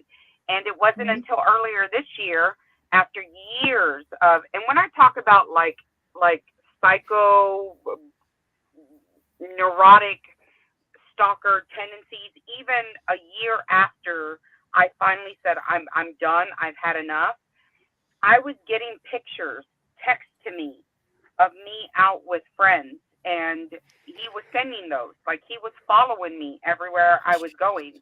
And the last straw point was, so like during our relationship, and it was because he was very big in being a narcissist. He was an extreme narcissist, but unfortunately that was I would want to say it was a taught trait, because his mother is a narcissist, and his father as well. So it's what he grew up knowing, and this is somebody that I had known for many, many years. And during our relationship, he had my name tattooed across his chest in big old English letters, right across his chest. And after, I remember, you know what, Beck? It was a year. So do you remember the picture that I put in our group chat? Yeah. That was 5 years ago. Okay? Yeah. 5 years. Well, at least that's what the Book of the Faces told me, right? No, it's 5 right. It years was ago. 2018. Yeah. Okay. So that year I was going down to Texas. That's when I stopped in Ohio to see you. Mm-hmm. And when I got to San Marcos, I received a text message, and it was of his chest where my name was tattooed, and then there was gravestones. He added a graveyard to, like, an entire graveyard. Like you were dead. And like I was dead. And my name again was tattooed on one of the tombstones with arrows, like just pointing back up. Like I took it as a death threat. That's weird. I would have too from him. Actually, because of that stupidity, that is what took me to be able to get like a PFA out on it. And much better. Even after all of that, after everything that I've gone through with that, and the stalking and the constant, just reminders, and always, that's why, like, whenever somebody startles me, I startle very easy. And my mom and I were just having this conversation. She's like, why do you get scared so easily? And I'm like, okay, so Mom, let's go ahead, because I've been talking to my therapist about this. All right, here's what it is. It started with you and the Chucky doll, the My Buddy doll. When we were kids and you used to, I'm Chucky, and you used to bring my brother's My Buddy doll in the light, and like, that's the reason why I'm scared, and I'm 42 and I still sleep with the fucking night light on. Yeah, it started there. So now, because of all of having to look over your shoulder, and unless you've lived in those shoes of always constantly having to wonder if somebody's watching you or following you or doing whatever. Like, there were nights where I was out with my girlfriends, dancing, and pictures were being sent to me, and nights where I would see his truck in my work parking lot, and had to stay at work the entire night because of that shit, like being fearful of going out. And because there were no threats being actually made towards me, I couldn't do nothing about it. And that's what the police told me. So like, it wasn't until that actual photo, and I could probably sit here and say that I'm glad it did. It you know, that's his stupidity, and that's what I was able to get a PFA on. But after all of that, I am still such a people pleaser. I am still wanting to take care of other people first before myself. And I would love to know, Tsunami, what it was that, because I don't want to change my heart. I just don't want to be so naive anymore. Oh, Tamla, I don't think you're naive. I think you were taken advantage of. Because I don't think there's anything wrong with thinking that people are good. There's nothing wrong with that. What ended up happening, because I was in a similar situation, but nowhere near as extreme as yours was. But obviously as extreme as Tsunami's was, because she says in the comments, hers is they're waiting for trial. So it wasn't as bad as your guys's was, but I don't think that makes you naive. I think it makes you a good person. I think it makes you a wonderful person. I think that the thing is that what we do is we don't listen to our instincts. And we were taught as women, we were taught to brush off those red flags that we see, because that's pretty typical for women, is to push off those red flags. If you see something that doesn't sit right with you, or you get a gut feeling about something, we need to learn to listen to ourselves. And that's something I work on every effing day, because Beck will tell you what ended up happening from the last place I moved. And we're going to move anyway, but I had to move because of a neighbor and something had happened. And I was so scared. I couldn't get out of my car. Sometimes I had to call Beck. And I'm like, he is right here, Beck. I cannot even get out of my fucking car. And he's like, put me on speakerphone, whatever. It's okay. But I was so lonesome, and he needed somebody. And I had just lost my best friend a few years earlier, that I ignored every fucking red flag that guy put up. And he put up some motherfuckers.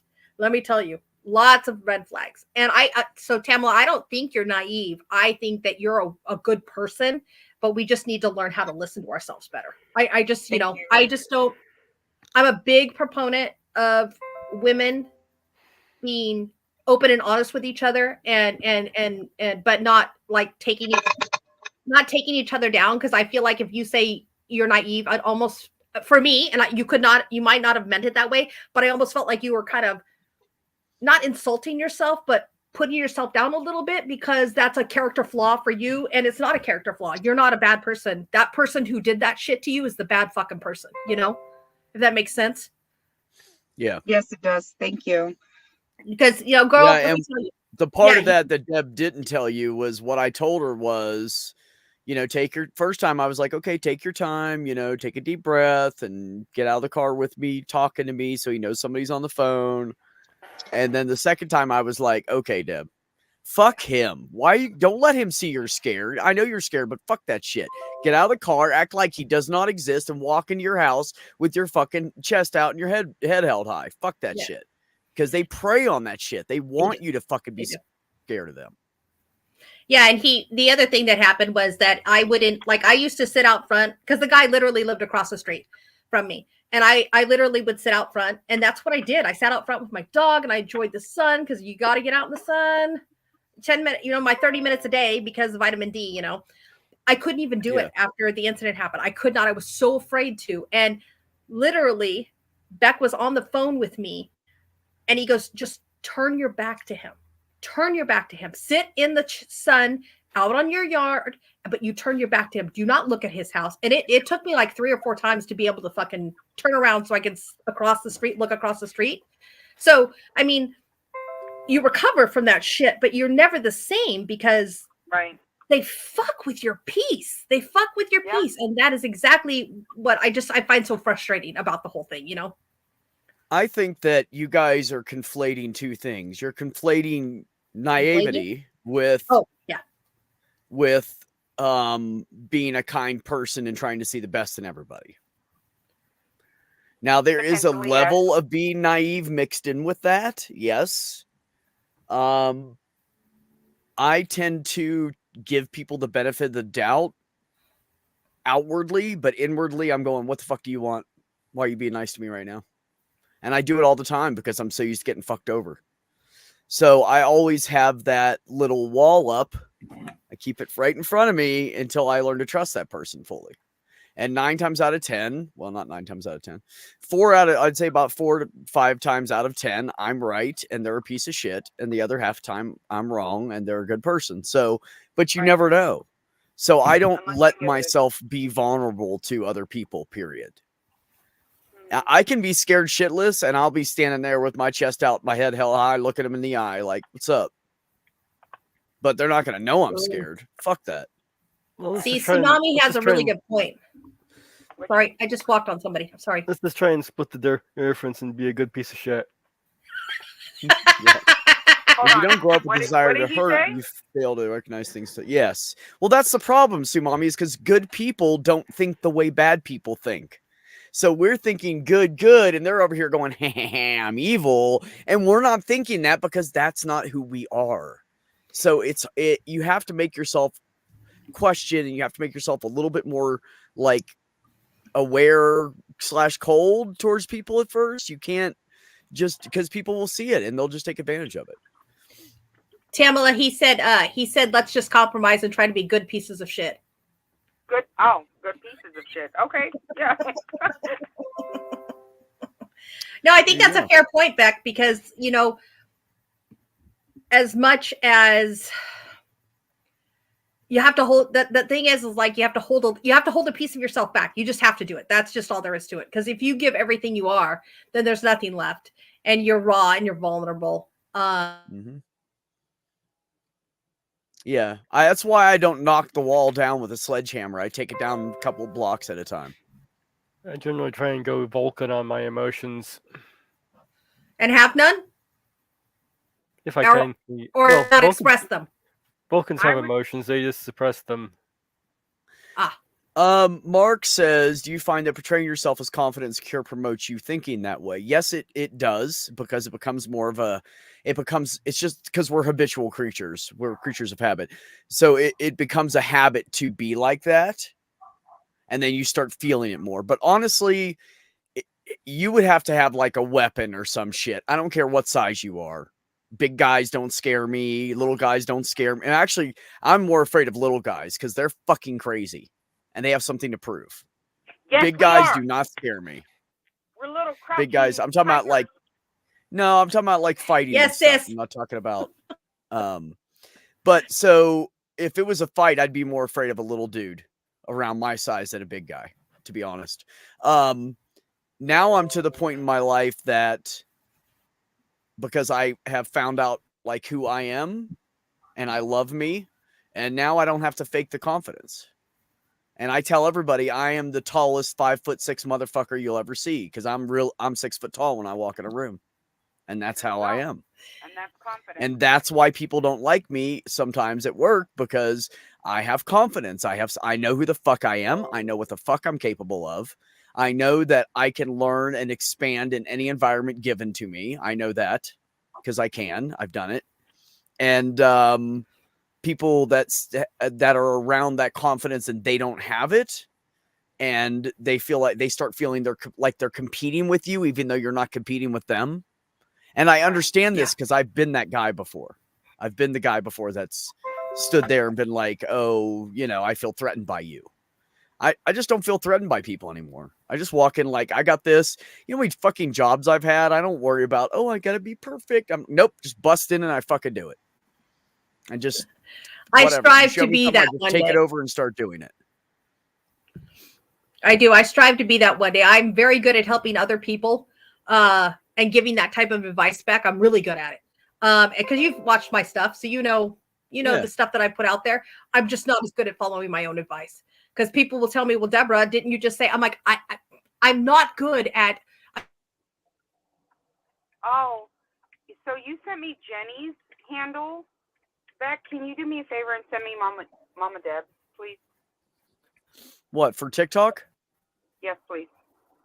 Okay, sure. Well, he was a great predator. You got stuck there, Deb, so we missed like 2 or 3 sentences at least.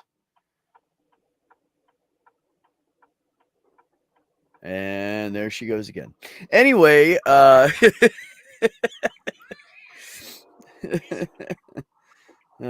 shit! Now I gotta find people. Beck, Hold can I on. tell you, puppy? I tried to put air in my tire, and I feel like the damn thing was going down. So I messaged my son. And I said, "Yo, I'm gonna stop off at the shop tomorrow morning on my way into work. You're gonna check the air in my tires." He was like, "What, Mom? You can't do it yourself?" And I'm like, "Nah, bruh. No, because I think I done messed it up, and I think I like took out 2 pounds worth of air in my back right tire, and I'm not doing that. So, yeah." Okay. I suck at putting air in my tire. Yeah. I can't be. But I can put pump. coolant in my car.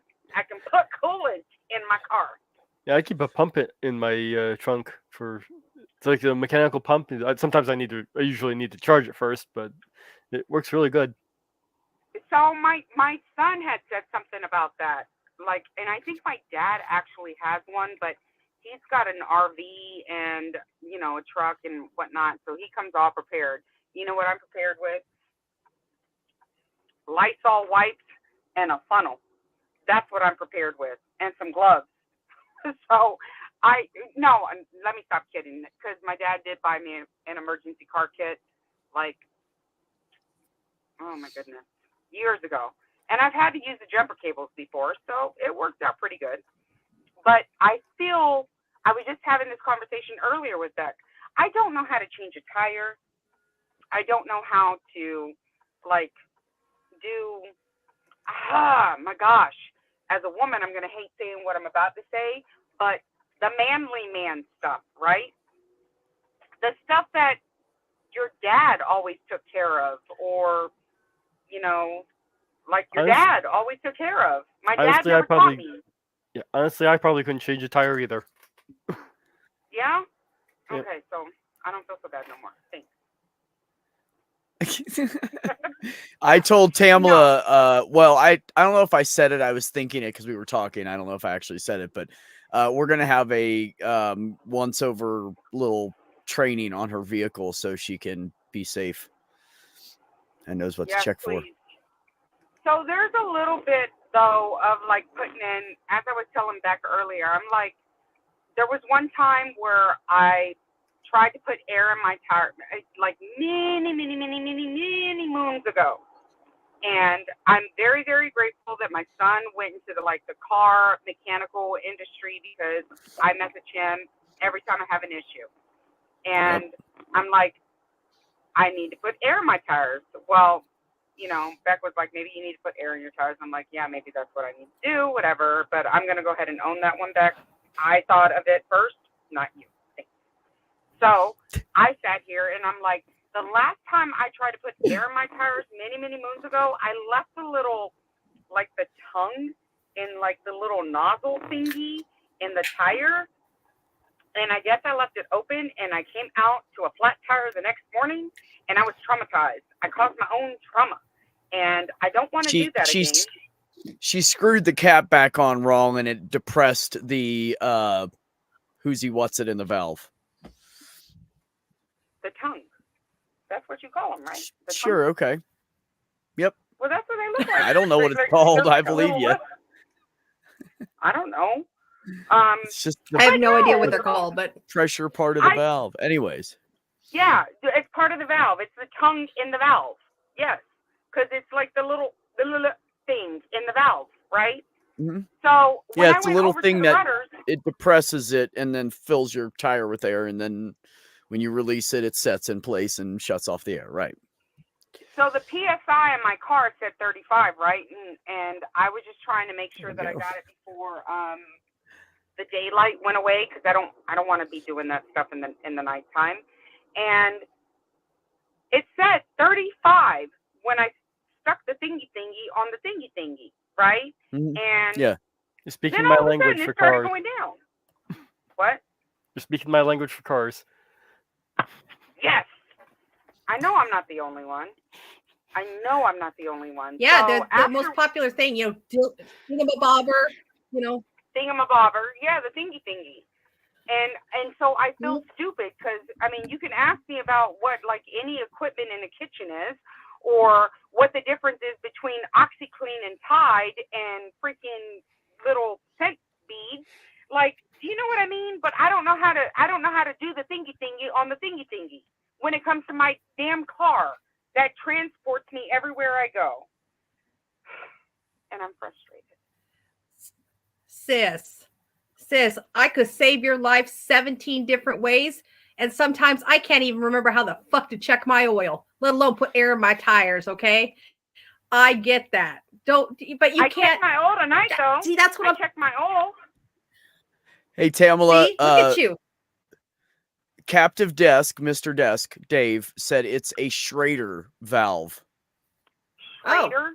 That sounds like scrotum. Who would name a Schrader? Like, who would name that? Because the guy who invented it, it's named after, that's his last name, Schrader. Oh, his last name, Schrader. Yeah. Yeah. Okay, so, like, is the Schrader valve, is that a tongue, though? Is it the Well, that's, EMC? you're calling it the tongue, but it's called a Schrader valve. Oh, that's what it's called, a Schrader valve. Okay, so I'm going to walk into my son's shop tomorrow on my way into work, into the office, and be like, double check the Schrader valve, son. He's going to be like, what, Ma? And I said, did I fucking stutter? And he's going to be like, how'd you learn that? And I'm going to be like, wouldn't you like to know? I know my shit. Double check the Schrader valve. Boom. I'm going to record it. Watch. I really like you, Tamala. I really valve. like you. I'll have you know, Trees, I agree with that. I was changing the brakes on all 4 brakes on my pickup truck, and I lived in Ohio, and I couldn't get the back fucking tire off, and I couldn't figure out why. Well, when you put it in park, there's a certain amount of pressure from the emergency brake that's already there, and you have to release that pressure to get the fucking rotor off. Didn't know that. Looked it up. I fought with it for 30 some odd minutes. I'm beating it with a fucking mallet. I'm trying everything to get this damn tire off, right? Can't figure out why it's not coming off. Looked it up on YouTube, 20 seconds, and on the YouTube thing, and there was a little hole in the rim, and you have to stick a screwdriver in there and release the goddamn emergency brakes and back them off the rotor. I never got them back onto it right, so the thing didn't have emergency brakes when I sold it, but I'm sure the mechanics will figure it out. But yeah, 20 seconds, and I had my problem solved of 30 some odd minutes of fighting to get that goddamn tire off of there. YouTube is a great source of, like, what do you call it? Resource, yeah? Because that's how I learned about, bless you, salud. That is how I learned about, like, change, you're welcome, how to put coolant in my car, yeah? And what I knew what, like, head gaskets were, and what the water pump looked like, and I was learning so much on the YouTube. So yes, it is a great source of resource, right? Tamala, Yes. on that Schrader valve, which size or what purpose? Oh no! Is there a joke? No, yes, kind of. There's different size Schrader valves in different locations. There's a tire type, which you're talking about. Yeah. And there's a type that are used for the air conditioning system. No, it's for my tires, because I know, but when you go into the shop, don't say you want to have your Schrader valve checked. They'll giggle behind you. Oh, be specific. Yes, be specific. Say specific. what Yeah. you want to say is, I need you to check the Schrader valve on my right front tire or whatever it is. No, don't use the word back Schrader valve left. at all. Just say, could you check my tire pressure? That's all the mechanic wants to know. They will laugh at you if you use And Schrader it's my valve. No, son. this is her son. I This is already her sent him- son. Yeah, She's this is my screwing son. with I her. already sent him a son. snappy chat earlier and said, I'm stopping on my way into work, and you're checking my tire pressure. But I'm gonna go in and be like, you're gonna check the Schrader valve. That is what I'm saying. Okay, well, if it's your son, he'll if it's your son, he'll wait till you leave and then laugh. Yeah, he's gonna be like, how'd you know So, about a Schrader valve? Tamala. Ma? Yeah. Other than the fact that you're just a really awesome person and you make Beck happy, I have to tell you the reason I really like you is because you say the word "warsh." You're the only other person I've ever met that says the word "warsh." I say "warsh" as well. My whole family Oh, do makes you? fun of me. Yeah, Mine yeah, I does say too, "warsh." because Yeah. my son specifically, Ma, how you spell Yeah. Warsh? Does it have an R or not? And I said, it does when I think about it. And so Yep. if you really want to know why I have issues with words, talk to your grandma. He's like, why? And I said, well, how about whenever I was a fucking kid, your grandma liked to shop at the flea markets, and she would buy me fake FUBU gear, and the F would be missing. And I'm like, where's the fucking F, Mom? I didn't say that to her, but where's the F, Mom? Oh, Yeah. oh, mija, it's silent. It's silent. No, Mother, it's fake. It's fake, Ma. Or how about not Adidas, but Forditas, because they had 4 stripes. So if you really want to know why I have a problem mispronouncing stuff, talk to your grandma. Because when she texts me and she's like, I am going to do something, she's always like, am going to do something. So my dad told her the other day, he's like, oh, you need to answer your daughter in regular language, not Laura language.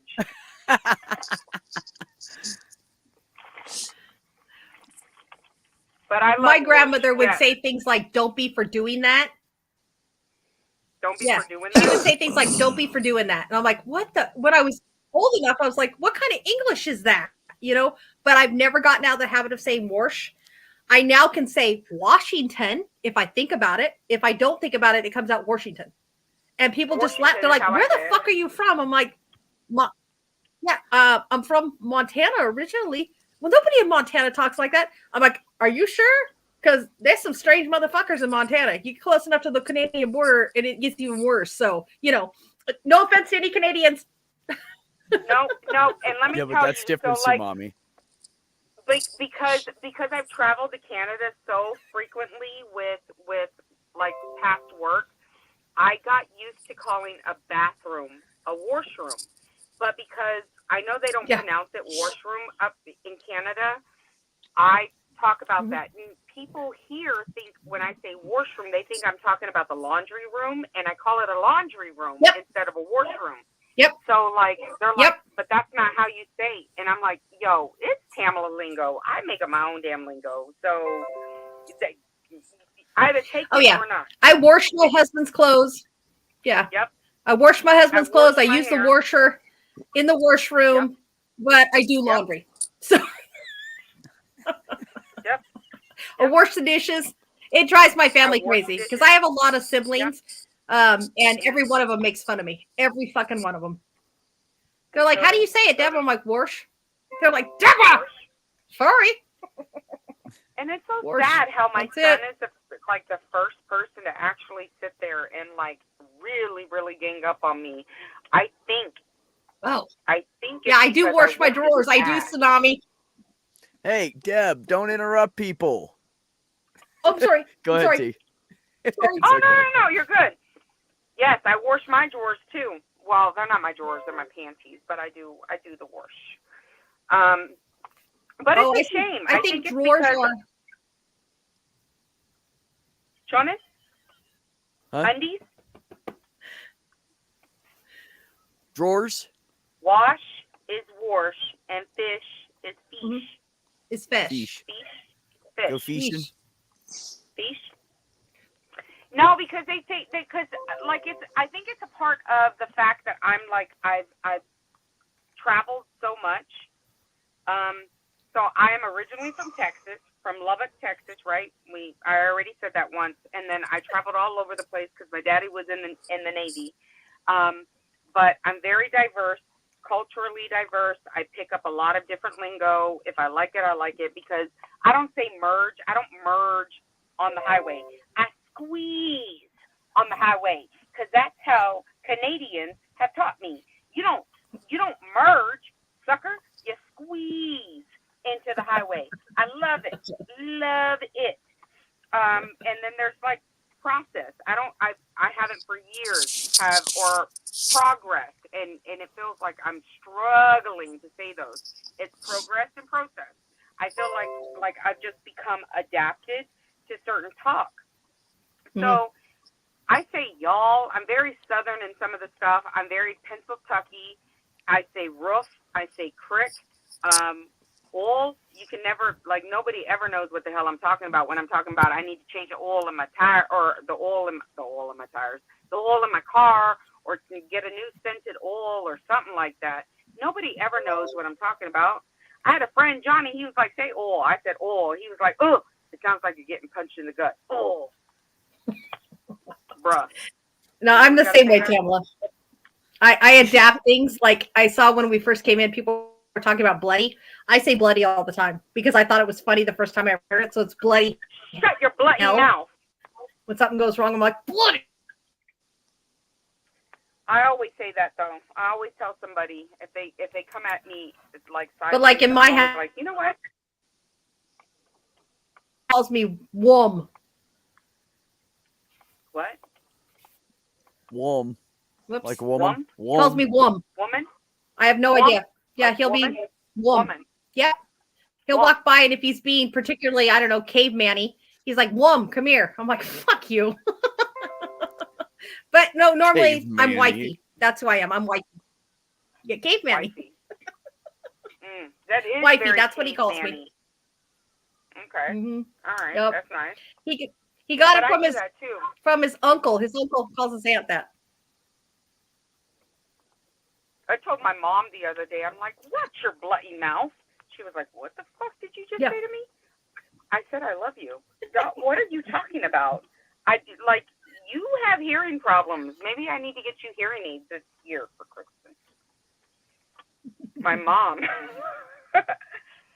But, all right, I don't know how much longer you're going to be online. I will check it. I'm at a client's house because not only, I don't know if Beck told y'all, but I am in supply chain industry full-time, and then part-time I do in-home care for senior citizens. So I have a couple of clients throughout the week, and I have Miss Jenny that I see on Saturdays and Sundays, and I do her wound care. So I'm going to go take care of Miss Jenny. I brought her some turkey pot pie that me and my mama made tonight, or earlier this afternoon. And then I'm going to take care of her, and then I'll be back on, if y'all don't mind. I am the only one that matters here. No, I'm just kidding. And I will say, I will say you are welcome any fucking time at any point. If I'm on here, you're welcome. You can come. You can come in and out 20 times. All right. So if you're like Beck, if you get off always Miss Tamla, like 7 o'clock, just like message me and let me know. Okay. We usually get done around 7:30 your time ish. Okay. Or 8:30. 7:30 to 8:30. Okay. I should be done before then. So I'll talk to y'all soon, okay? Okay. All right. Bye, baby. Bye. Bye. Anywho.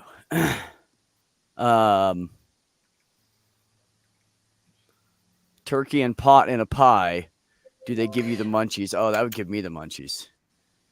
That's the problem with giving people like really tasty edibles like brownies and shit, because then they're like, oh, I have the munchies, I should eat more. And then you're like, wow, I'm really fucked up right now.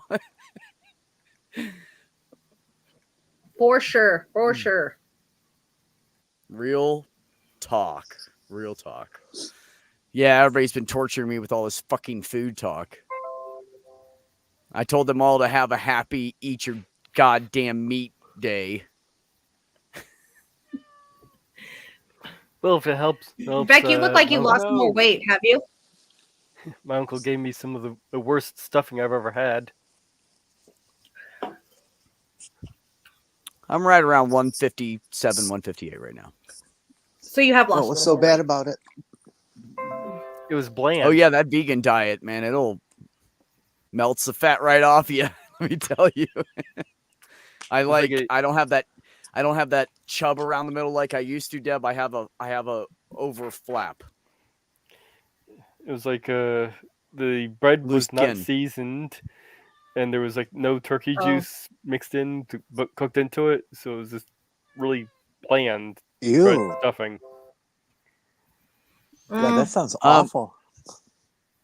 Tubian, I can't have anything that has eyeballs or things that are produced from things with eyeballs. No, that poor man right there is strictly vegan. Fun fact, Mark Caesar. So my doctor said, you need to lower your cholesterol. And I was like, okay. And she said, well, plant-based things can have a high cholesterol content that's bad for you. And I was like, I didn't fucking know that. So I go investigating.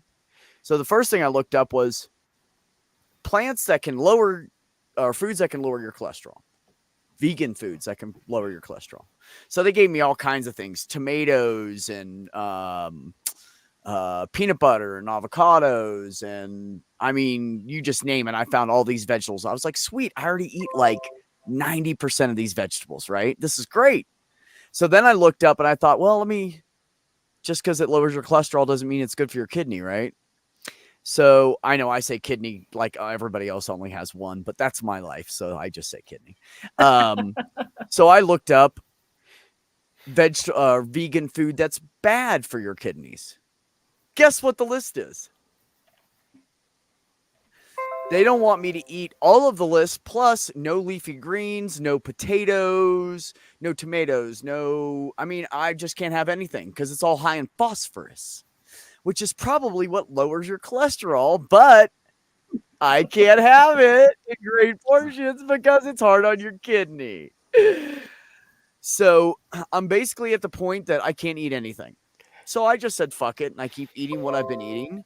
My numbers are better. They're above the lowest that they're supposed to be. So I'm good with that. And I'll just have to wait and see what happens. I don't know what else to do. Like, I can't afford to like hire a dietitian. So I don't know. They also don't want me You're to pretty eat educated. any form of tree nuts. Or no, I'm sorry, not tree nuts. Any form of beans. Do you know what one of the main sources of protein for a vegan is? Beans. Mm-hmm. So, Mm-hmm. no, but leafy greens are really high in phosphorus, and I do not eat them anymore.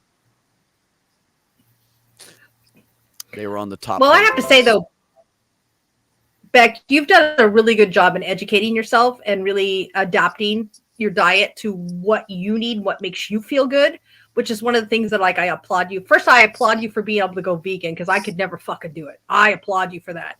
Secondly, I applaud you for fucking educating I just want to eat a yourself. light pole that says McDonald's on it. Anything that has Right? an advertisement for meat, I want to eat the pole that it's written on. Yeah. No, but I applaud you because you really do. You educate yourself and you adapt as you can and you do what you need to do, which that takes fucking willpower, man. I mean, I'm having a hard time even quitting drinking, obviously, because like I spent the last like 3 or 4 days just freaking pounding alcohol like it's nobody's business. I'm having a hard time quitting drinking, and here you are fucking becoming vegan because you know it's what you need to do, man. I applaud that. See, here's the catch. Well, first of all, let me say to that, thank you, Deb. Also, when my doctor said we're not at dialysis yet, my ears really opened up. And I started listening really hard to what she was fucking saying. Mark Caesar says, if there was a kidney available for a transplant for you, what would it cost you to have it done? Okay, so here's the fun thing. If you're going to talk about insurance covering things, you're going to have to be so bad before they cover it. Yeah. Yeah. So you're going to have to be like, oh, I'm dying. And then they're going to go, oh, we'll cover it now. They're not going to do it preventatively. It doesn't work like that here. But only if you're...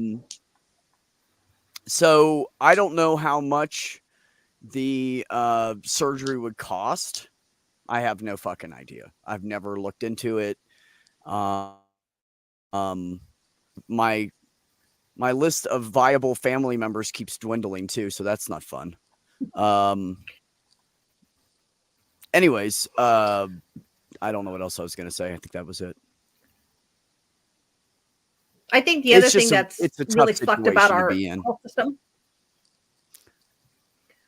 our healthcare system is they'll put you on the transplant list when you're sick and you're dying, but you can't be too sick and dying.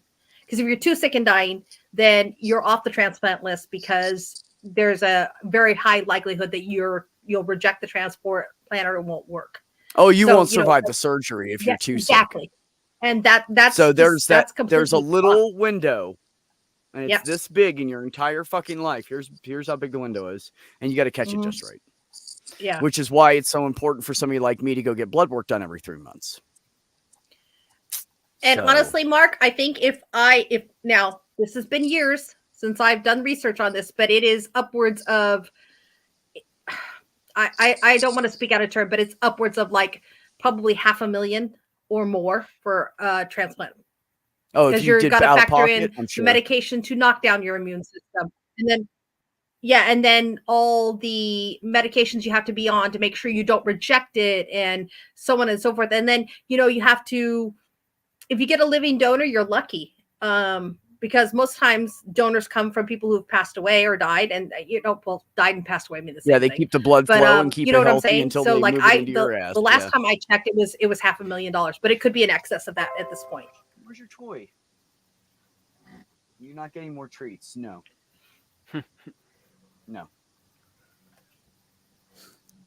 He looks so disappointed every time I tell him that. He's like, and then he just leaves. Well, Miss- Mark, Miss it also Judy, what have you depends been up too, to? because by the time I get sick enough to need a transplant, I'd end up on Medicaid, so Medicaid would cover it. Because they're not going to let you die. They can't. Yeah, no, but there's a lot of factors in there. It depends on what state you're in, what kind of insurance you have. If you like Medicaid, just like covered my top surgery because of all the cysts and everything I had going on and things that did not look healthy. And they were like, well, it'd be cheaper to take care of this now than later. You want to go ahead and get them lopped off? And I was like, I'd love to. Thanks. I think another thing that we have to really consider now, especially in today's society, in today's world, like we have to really consider like the effects that having to have hormone replacement for the rest of your life will have on transplanting, because that's got to have some effect. I don't know what it is. I'd have to do some research, but wouldn't you think that would have some type of effect on it? Well, testosterone can mess with your hemoglobin. Yeah. Which is why when I went in for my surgery, I stopped taking tea for a month. Much of their So that's hormone good for reduction they instance. do with surgery is based on the probability of blood clots and thrombophlebitis and things. That's why you get those lovely, what do you call it? Those things they put on your legs, that pump up and pump down the whole time you're in surgery, and they're a few hours after, or a little bit afterwards. Calf massagers. I know that. Yeah, they prevent clots. Yeah. Correct. Yeah. Yeah. I don't know what there's different names for them depending on the company, but yeah. I have no idea have what they're different called either, but yeah.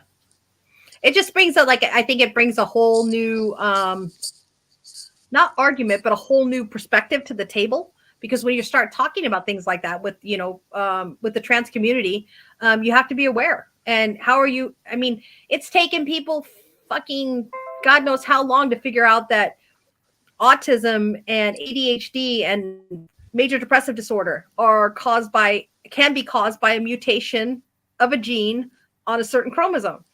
Can you imagine how long it's going to take people to figure out the effects that you have to consider for the trans community when you're talking about major surgeries like organ replacement or what have you? I mean, I can't even imagine.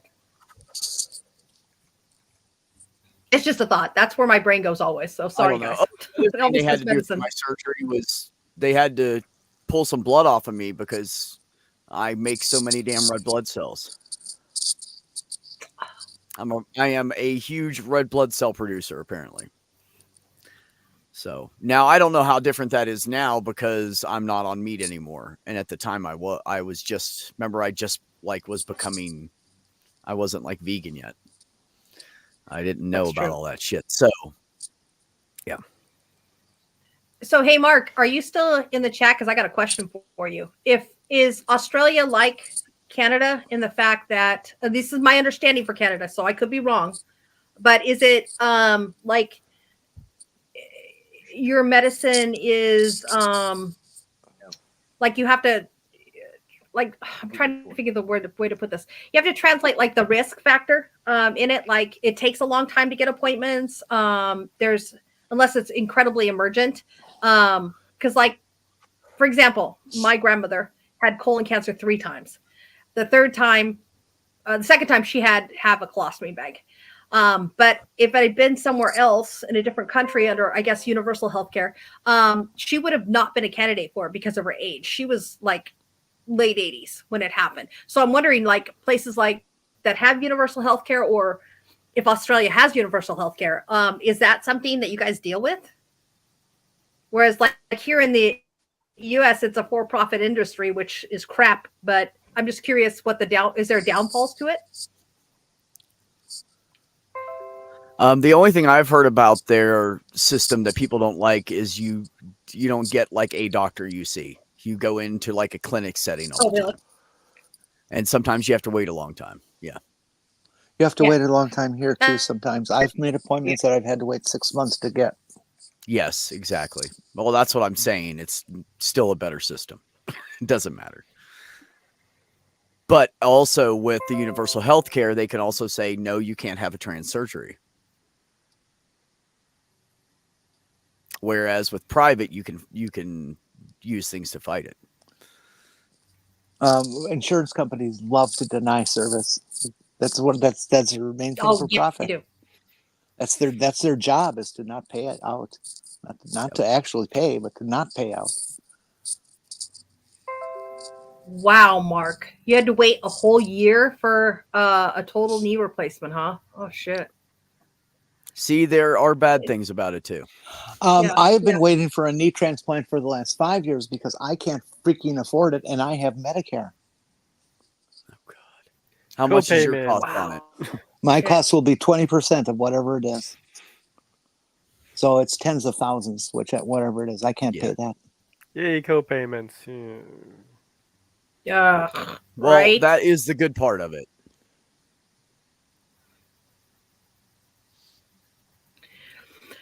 Okay, guys, I think I am going to bail out because my internet is being freaking ridiculous right now. I keep cutting in and out, and I don't want to ruin everything. So I love you guys much. As always, thank you for the wonderful conversations, and I will see you guys soon. Bye. Okay. Bye-bye, Dad. Bye, sweetheart. Anyway, yeah, the whole healthcare thing is a whole fucking wormhole. Not a wormhole, rabbit hole. Yeah, rabbit hole. That's what I meant. I'm fine, really. There's nothing wrong with me. Well, just remember all the things that we hear about socialized medicine. Oh, it's terrible. It does this. Are all the talking points, the lying points that have been created by the right wing, specifically to frighten people and to make them think that something is horrible when it indeed is not. I know dozens and dozens of people who are on the Canadian healthcare system, and it's just not problematic like we pretend it is. It's just not. There's always going to be anecdotal cases of, where this happened to this guy or that happened to that guy. But you can find that here too. And it still comes out better because you're not paying for every little thing that happens to you. You're just paying it through taxes, a set amount every month.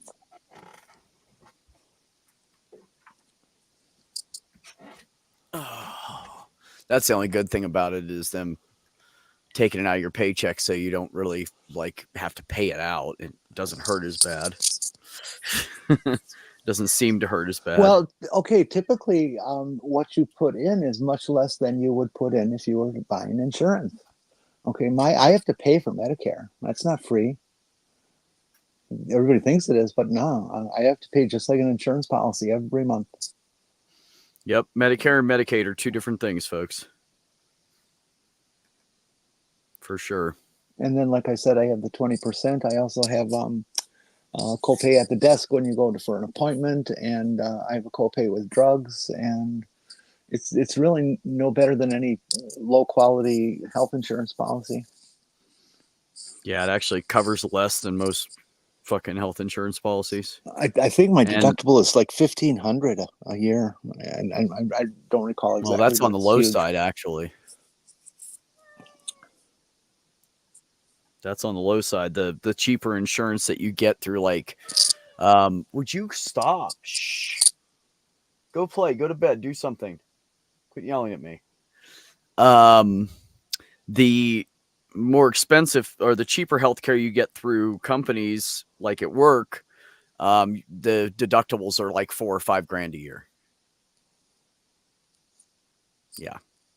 So you pay $70 a month or somewhere between $70 to $100 a month for a basic one person plan, but your deductible is so much out of pocket that you can't afford to have anything done anyway. Oh, geez, I paid twice that. No, you're saying your out of pocket is like $1,500. The out of pocket for that plan that I usually have is like $5 grand. That's a deductible, but I also still pay monthly fee for premium. Oh, how much do you pay? I don't remember exactly what it is right now, but it's over 150. See, but also the 1,500 versus 5,000 is two different things. That's what I'm saying. Right, and I can't afford if we either. paid that much out, ours would be that low too. The deductible is similar. more than my income in a month. No, I get it. I understand. Yeah, the max out of pocket for the cheaper plans that are like $70 to $100 a month are like $5 grand. Some of them are $8 grand. So you couldn't afford to have it fucking done anyways, because who the hell's got $8 grand to throw out? So it's just bullshit. They get you coming and going. Yeah. It's good to see cats being told off. He's just needy sometimes. And if I'm on here, he thinks that I need to talk to him because I'm talking to other people. And he gets fucking like jealous or some shit. I don't know. It's weird.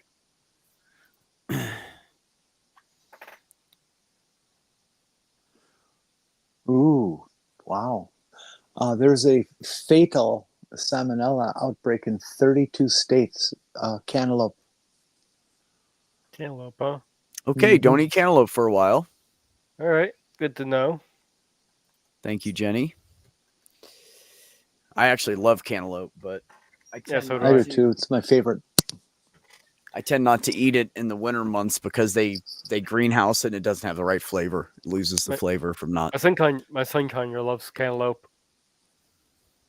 Huh? My son Conyer. Oh, sun conures. Oh, yeah. Well, they like cantaloupe. Parrots like fruit in general, though. That's one of his favorites. Oh yeah. Yeah. I like honeydew as well, but you never get it ripe. You buy it in a store and it's hard as a rock. You know. You have to like set it out, and that's not how you eat it. Yeah, it should be ripened before it's taken off the vine. That's why vine ripe versus what they give us is two different things. Vine ripe tastes so much better. For sure. And when it's in a greenhouse and not out in the regular sun and whatever, it's just the flavor isn't as good, I don't think. Or maybe they're just rushing to get them off the vine, and so they're pulling them off too quick. Maybe that's what it is.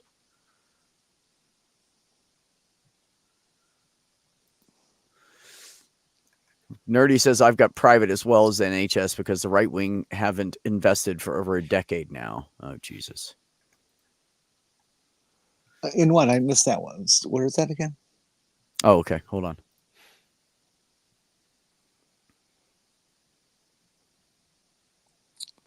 Oh, yeah. Yeah, the NHS is absolutely the worst. Well, no, I shouldn't say that. The NHS is probably a very good organization with very committed people, but the right-wing politics of England right now, or Great Britain, are just decimating the NHS because they want to get rid of it, because they want them to get their buddies to make the money through private insurances and stuff. They don't give a fuck about the people, just like here. The Tories all the suck. big people in charge loaded with money don't give a fuck about the people. Yeah, the Tories are just horrible people.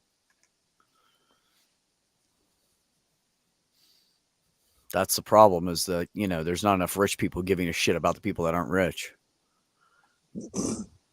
They're like, oh, well, your fault. Like, we were all born with silver spoons in our mouths and all had the same fucking goddamn opportunities.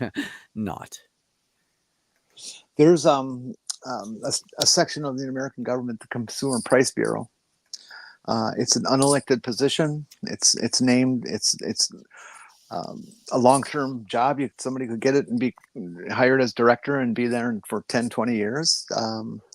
They have manipulated the right wing, or right wing has manipulated them. I don't know what's happened, but the end result is that they are going to go through and check virtually everything in your life and control it. And you will have no say over it because it will be an absolute federal decree, and you have to do what they say or you can go to prison. In other words, we're stepping into a dictatorship very shortly here, thanks to the Republican Congress. Yep. It's what they're trying to do. It's absolutely coming. Everybody says, "Oh, Project 2025." Well, yeah, that's absolutely a problem, but they're already introducing much of it to the workings right now, thinking they can get it through and nobody will notice. And it's true. They will. It will. Nobody will notice because Americans are too stupid to pay attention. Yep. Here you go. For anybody, for some weird reason, has not heard of this yet, there is a link to Project 2025. That's how fucked up our Republicans are right now. Go read. You can download your own copy of 2025, but be prepared. It's a 900-page document, and it will shock the fuck out of you.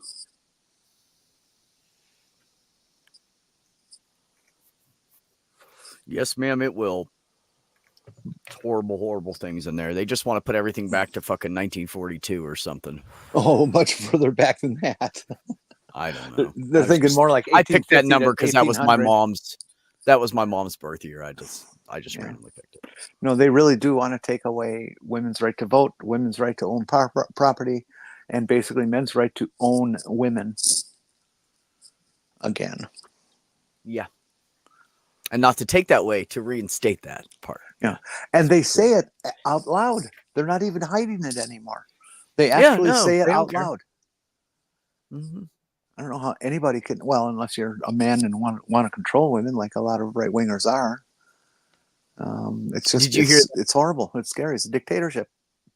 It is. Did you hear how that they're starting to dig more into Mike Johnson now, and they're all like, "Oh fuck, who did we vote in?" Because they didn't fucking look into him ahead of time. Oh, I assure you, the Republicans knew exactly who they were getting in. The Republicans are very intelligent and aware of dominionism, and support it. It is the whole basis of the Christian nationalist movement. Well, the Christian extreme Republicans, yeah, they knew exactly. They knew all the conspiracy theorist people, all the pieces of shit we heard. Yeah, they knew it was the other people that didn't fucking know. And now they're like, oh. No, it's the Christian nationalist movement is the basis for their entire movement. Their entire dictatorship is based on it becoming a Christian nationalist country ruled by the Bible and the laws in the Bible and directly from God. Yep. Okay. We are going to become the Middle East and have a Taliban. Yeah. Only they're going to be wearing crosses instead. Mm-hmm. And they've already begun that. Check out how far Florida's gone with creating their own militia. Their own militia that is under the rule of the governor. And the governor can have them look at anything they want, and they will knock down doors with no search warrant. And if you talk about any intervention that they've made with you, you get thrown in jail for talking about it. Yeah. Mark, as long as it doesn't have anything meat in it, I can do veggie stuff.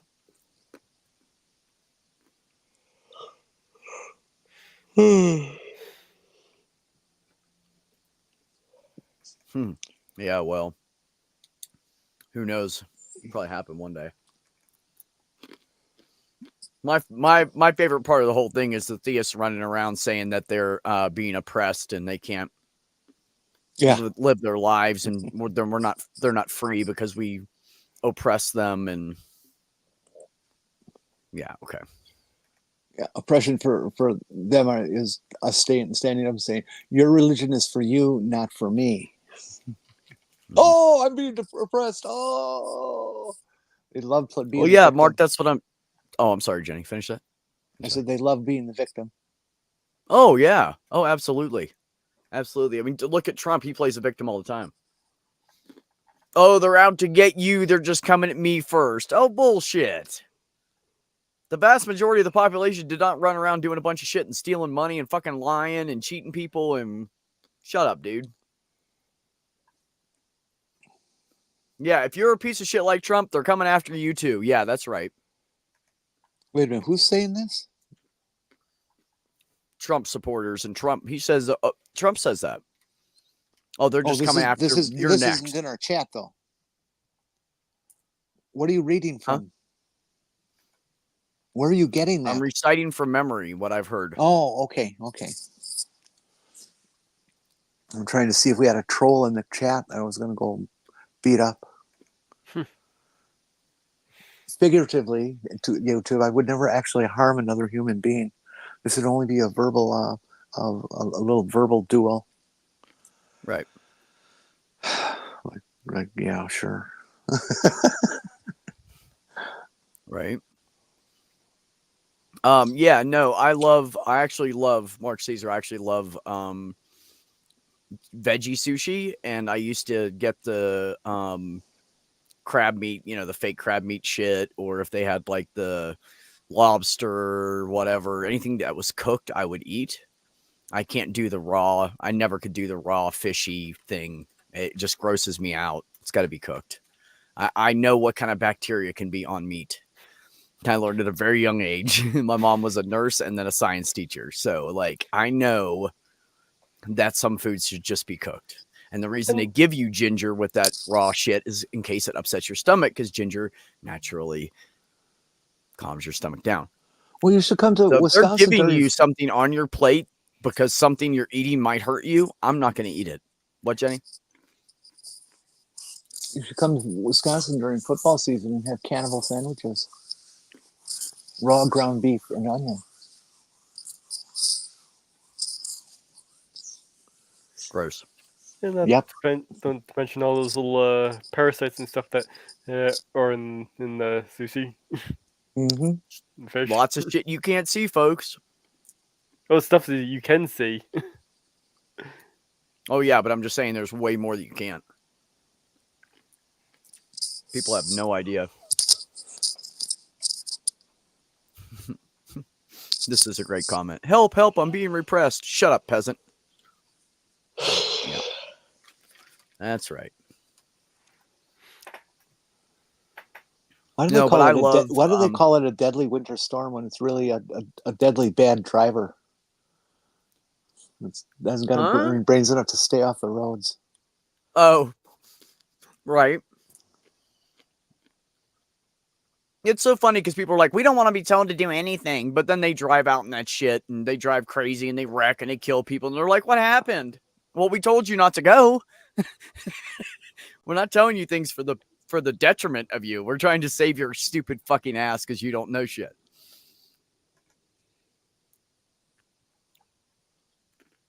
I knew at a very young age when it was okay to drive and not drive, way before I ever drove a car. I took my driver's ed teaching in the winter in December in storms. I've known how to drive in storms since before I knew how to drive. Exactly. I knew how my mom handled things. I knew, like, my mom would take us out. There was a department store had this huge parking lot and only had a few light poles because this was back in the fucking 80s. And it had no curbs or anything. So there was a big, huge open area. You could just drive right across the parking lot in like 2 sections, right? And she would wait till a really bad storm hit. And she would drive us out there and she would put us in the driver's seat and she would make us deal. Like she would say, go fast, faster. Okay, hit the brakes, control it. Like she would do those things to us. So we all became pretty good fucking drivers. There was no joking around. We had to learn how to pump gas. We had to learn how to change a tire before we were allowed to have a driver's license.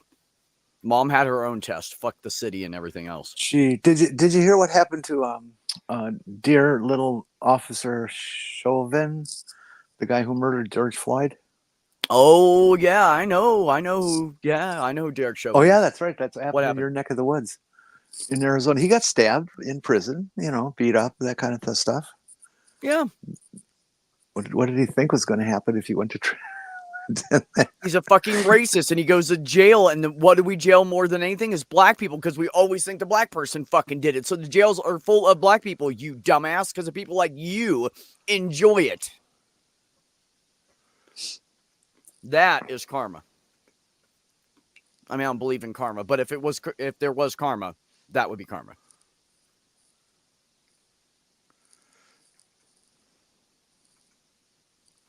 Well, that's like with when Jeffrey Dahmer went to prison. It was a state prison, so he was in Wisconsin, and he got attacked by a couple of prisoners who used a broom handle to put in places it doesn't belong, and not in a nice way. Exactly. Yes, and that will happen. Yeah, they didn't want a cannibal in their midst. My brother was in it. Never mind. I'm not going to tell that story. I think he lied about it anyways.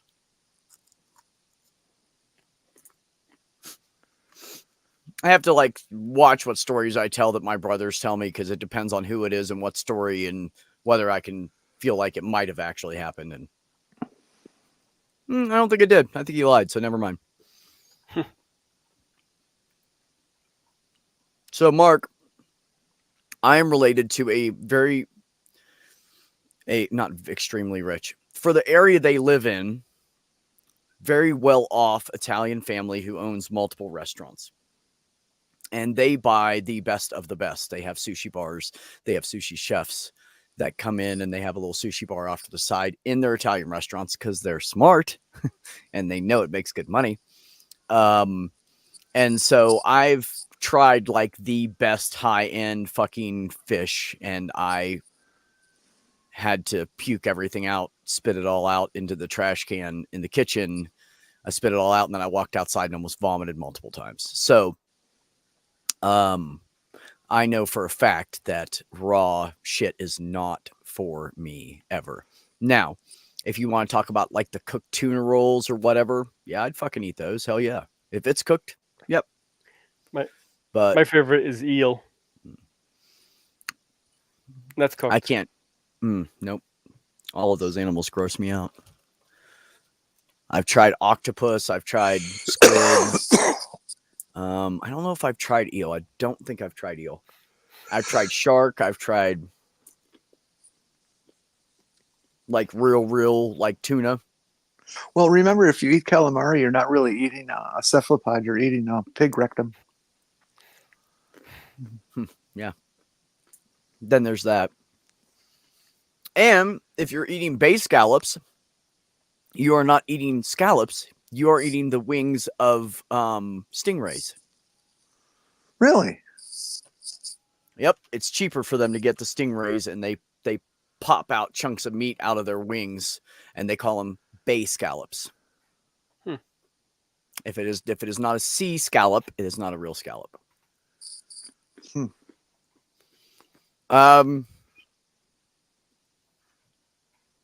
I won't eat crab or lobster because I just don't like the taste, but I will not eat any cephalopod. They're far too intelligent. It's cruel. It just shouldn't be done. There might be something with bay scallop. Bay scallop is a member of the foul smell Luscus in the class Bivalvia. Bivalves have 2 valves, yada yada. But is it really squid, Mark Caesar? Or is it pork intestines? Yeah. Ugh. I'm good.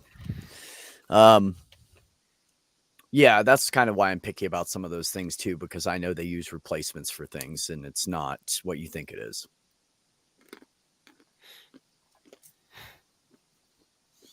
That actually happens less these days than it used to, but with high-end food, it happens.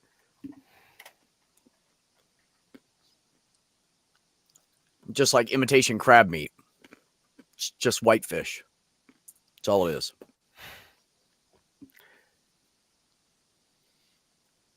How long does it take to grow an imitation crab? And what do they look like? Yeah, here we are. Like a Pieces fish with a machine attached to its ass to process it and give it some color to make it look more like Mm. crab. I don't know. Yep. Pieces cut from stingrays or skeins are sold as bay scallops. There are also real scallops called bay scallops. Okay.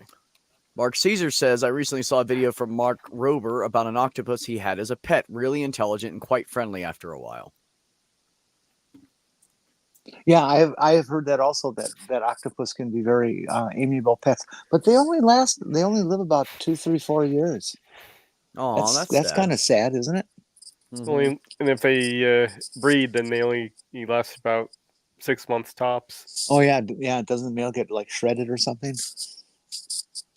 You know, it's one thing to like go to a shelter or go out in the city and save a cat or a dog or a squirrel or a possum or whatever you want to make a pet.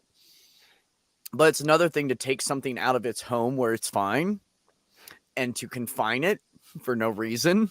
Mm. And it has a short life. Like, to me, I'd rather let that fucking octopus live in the ocean and go have fun and go be an octopus. You shouldn't be trapped in a fucking 4 walls because I decided I want to look at you every day. So I could never do something like that. Not with like exotic pets that are thrive better out in the wild. Yeah, my the birds I've had, they were exotic pets, but they were born in captivity. Yeah. Yeah, it is offcuts of fish, and well, it's typically white fish that they use, Mark. From what I've read. I'm sure there's, depending on where you live, they probably make different or use different kinds of fish for whatever's indigenous. I or wonder whatever. what they use. Like when you're processing a fish, you got all those guts inside. Wonder what they do with those. I've never heard. Sometimes, well, my grandfather would feed them to the cat. Okay. I'd say, wouldn't they save that for chumming to get more stuff? Yeah, they'll use it for strumming too. That's what I would do if I was a fisherman. I was thinking of a commercial fishing operation. Yeah, they'll use it for chumming. Tasty. Well, that's my point, Mark. It's about helping the animals that can't thrive in the wild. So, like, if there's a bird in a pet store that's already been owned and it's like hanging out, likes people, that thing's not going to survive out in the wild. So by buying that bird, you're actually giving it a better life than sitting in that fucking pet store. But taking a wild bird and capturing it for no fucking reason, or any wild animal, and sticking it in a cage because we want to see it whenever we want to, because that's all it's all about, right? Play with it, see it, you know. I don't think it's good. I just don't. I don't see the point behind it. I As far ended as up I'm with these concerned, cats because they needed a home and would have ended up at a shelter. So I gave them a better life than what they were going to have.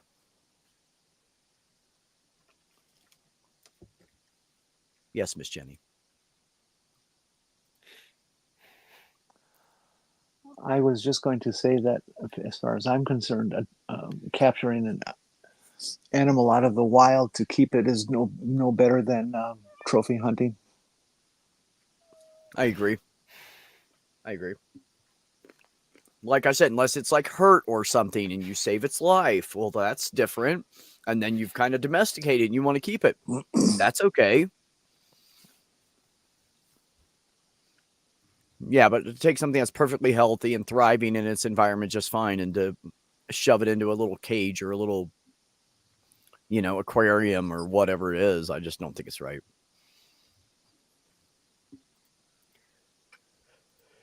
It's the wrong one. The other argument is by buying the bird, you're perpetuating the demand for birds and they will continue to be bred and captured.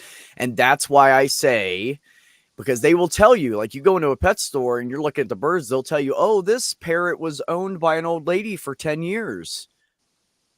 Well, so the family gave it up because they didn't want the parrot. And now the store has a parrot. Like, that's not a good life for the parrot, But no, you're right. That is the problem with it. But that's also why I refuse to buy puppy mill puppies and shit and whatever cats. I won't do it. I'm not going to go to a fucking breeder that's popping them out left and right so they can make a bunch of money, and they're inbreeding them, and the cats and dogs are going to be sick anyway. They always have parvo. They die of something by age 3. I'm telling you, it's a continual thing because they don't take care of them. They're not giving them what they need to be healthy animals, and they're inbreeding them in some cases. My neighbor actually adopted a dog that had been in a puppy mill dog. It was actually the dog they used for breeding. So this dog had dozens of litters. Right. And the cops actually came in, shut the whole thing down, got whatever dogs that were in there out, and out to shelters to adopt. And that was where this dog came from. Yeah. They No, should, it's horrible. they should bulldoze these places, get the animals out, and just bulldoze them. So whoever owns that piece of shit cost them way too much to fix it, to rebuild it. You know, they just take the animals and walk out. Well, then he's still got all these horrible cages and stuff that he can use all over again. It's no big deal to. Well, the start guy a got puppy arrested. farm. No, they shut down everything. They took everything away. Mm-hmm. I agree, Mark. As long as the demand is there, somebody's going to do it because somebody wants some easy money.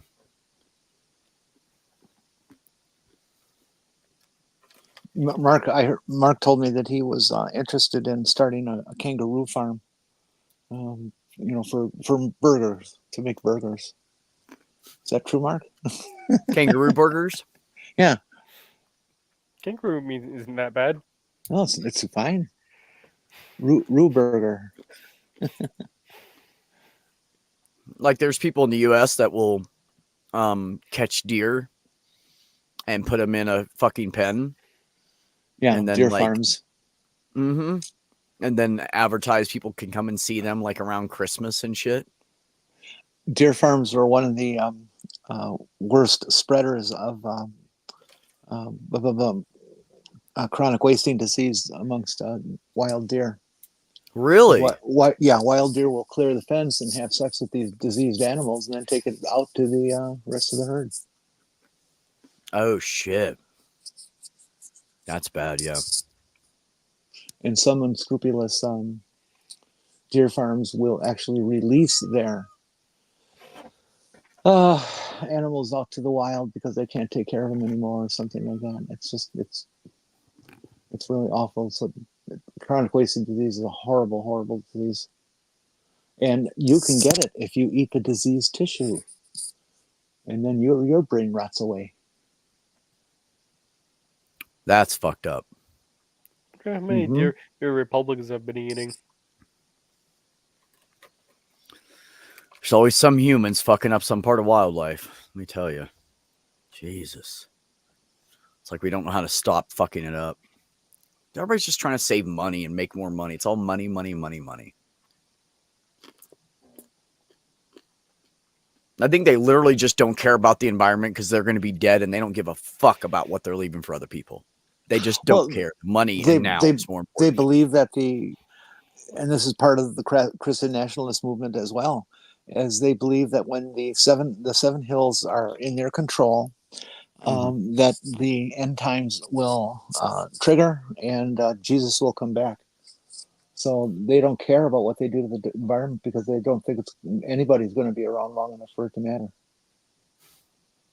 Then there's that side. They're that deluded in their disgusting religion. Yeah, I know.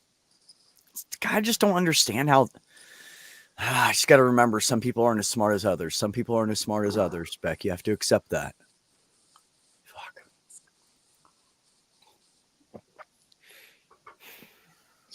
I don't understand how people are just so fucking ignorant and just can't even see past the end of their own nose. How long is it here? 2.5. I'm going to get going. Okay. Thanks for coming, Jenny. I appreciate you. Later. Yeah, sure. Okay. Yeah. We love you. It's true. Deal with Chat, it. good to see you guys again. Please take care of your lives and don't eat any like wooden turkeys or anything like that. Well, actually, wooden carrots would be more of a problem. So Yeah. go ahead, Oh, I agree. eat the wooden turkeys as long as you chew well enough. It's okay. Thank you, Jenny. See you. Don't get caught. Yes, ma'am. Mhm. She's so funny. Well, what do you think, Mage? You ready to end this? If you are, Oh. I mean, I could keep hanging out on here, but yeah, I could. I'm good. I'm good for. I took care of Molly. I took care of the chickens, so I don't have to worry about anything. oh, okay. That's good. Yeah. Waiting for and gets giddy over end times fire. Yeah. Well, it's gonna be a whole different ball of wax and nobody comes and saves their asses, isn't it?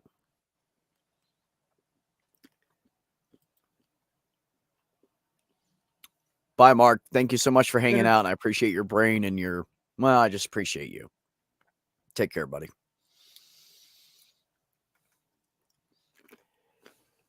Should try and finish writing. And the other thing that kills me about this is they say, oh, well, 144,000 are definitely going to heaven, right? They all think they're in that. Every single one of them think they're included in the 144,000. How many people on the earth right now? How many are Christian? So, like, what is it? 75%, 68% of the population or something like that is Christian. Worldwide, I think it's some number, it's a really high number like that. Also, depending on So, the denomination too. mhm. But in general, what makes them think they're part on that list? Why do they think they're so fucking great that they're on that list? I mean, if religion's anything like politics, it's going to be the people with all the money that are going to go. Plus, the Wouldn't Jehovah's that make Witnesses. sense? I guess. Yeah, it's Jehovah's Witnesses who go do the whole 144,000 thing. 2 billion-ish Christians. Really? Is it that low? Huh. I thought it was higher than that. I believe you though. I don't know. I just don't understand how they can just think that they're included in all the great things that have to do with religion. They literally brainwash them to think they're going to get this and get that. And, oh, everlasting life. And, oh, virgins. And, oh, whatever it is, depending on the religion. Okay, let's see. There's 8,515,000 in Jehovah's Witnesses. Rounded up to the nearest thousand. Wow, that's a lot. And only 144,000 of them will go to heaven according to what their beliefs are. Yeah, that's what I'm saying. And they all think they're included in that list. How fucking egotistical of you. You're like, half these people are like bummy ass people that sit around at fucking home and don't do anything. They go to church because it's like their only thing they have to do all week. They beat their kids or they don't, whatever. But the point is that what makes them think they're so fucking special? These decimals. I just don't understand why they think that. 144,000 is what percentage of that? So it's about 1.69%, and of them will only go according to their religion. Right. There you go. That's a really small percentage, man.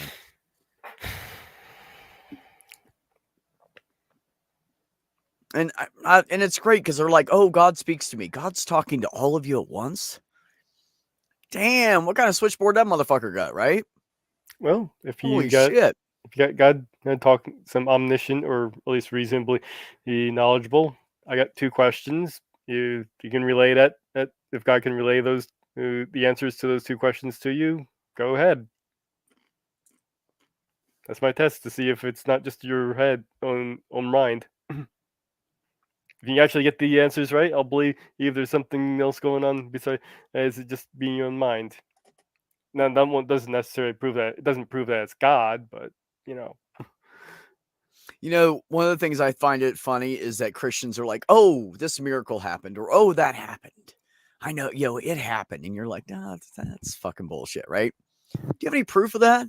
Oh no, pictures, video, no. Really? But anybody trips up a set of stairs it's on TikTok in 2 minutes? But you didn't remember to pull out your phone to record like Jesus coming before you and talking to you? Wouldn't that be like the thing you'd want to record as a Christian? More than the guy tripping on the stairs and making fun of the fat dude or whatever it is? But they can do that shit all day.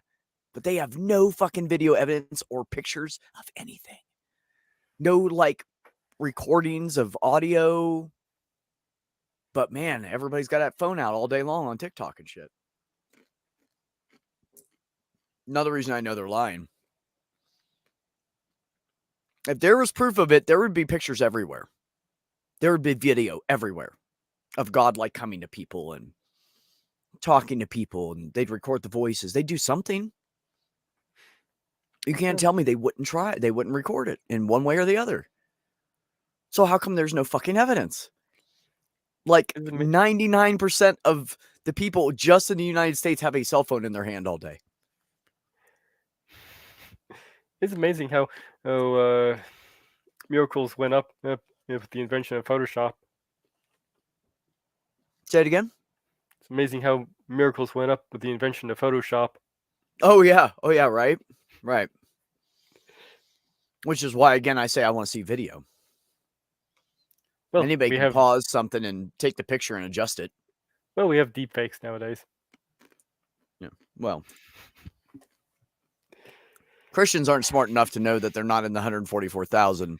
Never mind the fact of how to use fucking software like that. So I wouldn't worry about it too much. Well, we can eliminate most of the Christians right off the bat, being that's specifically a Jehovah's Witness thing. So, well, but still, like I said, that's over. Is it just JW? Far as I looked up, that's what came up. And looking up, that was over. It's over 8 million in members, and that's where I got the 1.69%. I apologize. I really thought there was a couple other religions that there might be that number. Yeah, there might be some more, more obscure ones out there. It's possible. But that's what seems to be the main one. There's my point, Dave. That's why nobody has videos of that. Well, that and it didn't happen. So they have to create the whole video. And most people don't have the software to make people think, oh, that looks real. Nah, not yet. Soon. Not yet.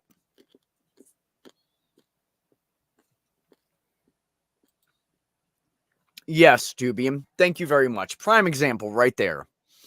That's why I don't buy when young Earth creations say there are dinosaurs still alive. There would be pictures or videos of it. Yes. Yes. Well, of course dinosaurs are still alive. I've got one in the other room. Shut up with your bird. That's not the point. We mean in dinosaur form. Mage, I hope you know I'm just playing. Yes, I know. Okay. When I did my summoning streams, I live streamed with 2 cameras. Nothing floated around. Ouija boards, tarot cards, etc. Nothing. Nothing moved, did it? Of course not. It's all in people's heads, man. Actually, I was sitting in a live stream where somebody was using a Ouija board, and I asked him to contact James Randi.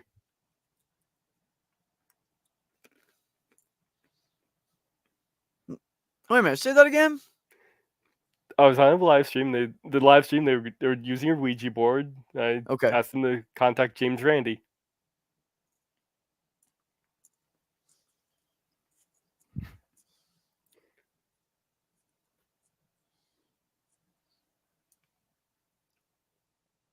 James Randi died some time ago. Oh, okay. I'm like, I don't know who that is. I was trying to make some kind of connection in my head, but it just wasn't coming. The Amazing Randy? Who's the Amazing Randy? James Randi. Wrestler?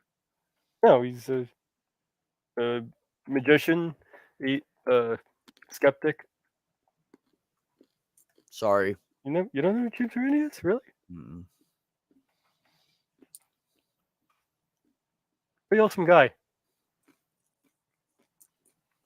Oh, I get that point. Houdini couldn't do it, no one can, right? Yeah, I don't know. I think people take too much stock in people's words and not enough stock in facts and science. He had the James Randi Foundation where he challenged for with $1 million challenge if he could prove any kind of supernatural thing. Oh, I have heard of that, but I didn't know it was connected to a person. Yeah. J-Ref.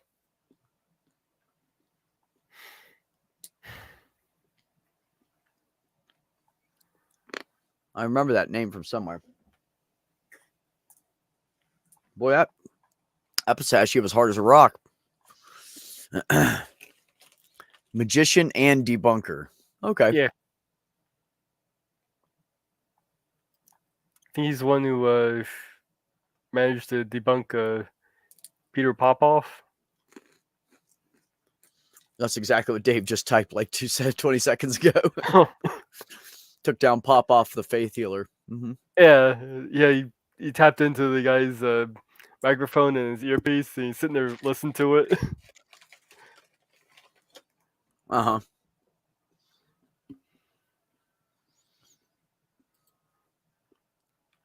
Oh, the spoon bender. Yeah, that's right. Uri Geller, he also got him too. Yeah. Yeah. No, I do remember that. Yeah, back in the day, before these kind of live streams, they had the, I can't remember the name of the site. It was a specific site for they were doing live streams and stuff. He used to do like fundraisers and stuff. He'd come into the atheist fundraisers with like DPR Jones and all that. Yeah. That's cool. Well, so you have to understand, I have a problem because, like, my childhood was pretty weird and crazy, and we lived out in the woods. We didn't have a lot of communication with the outside world.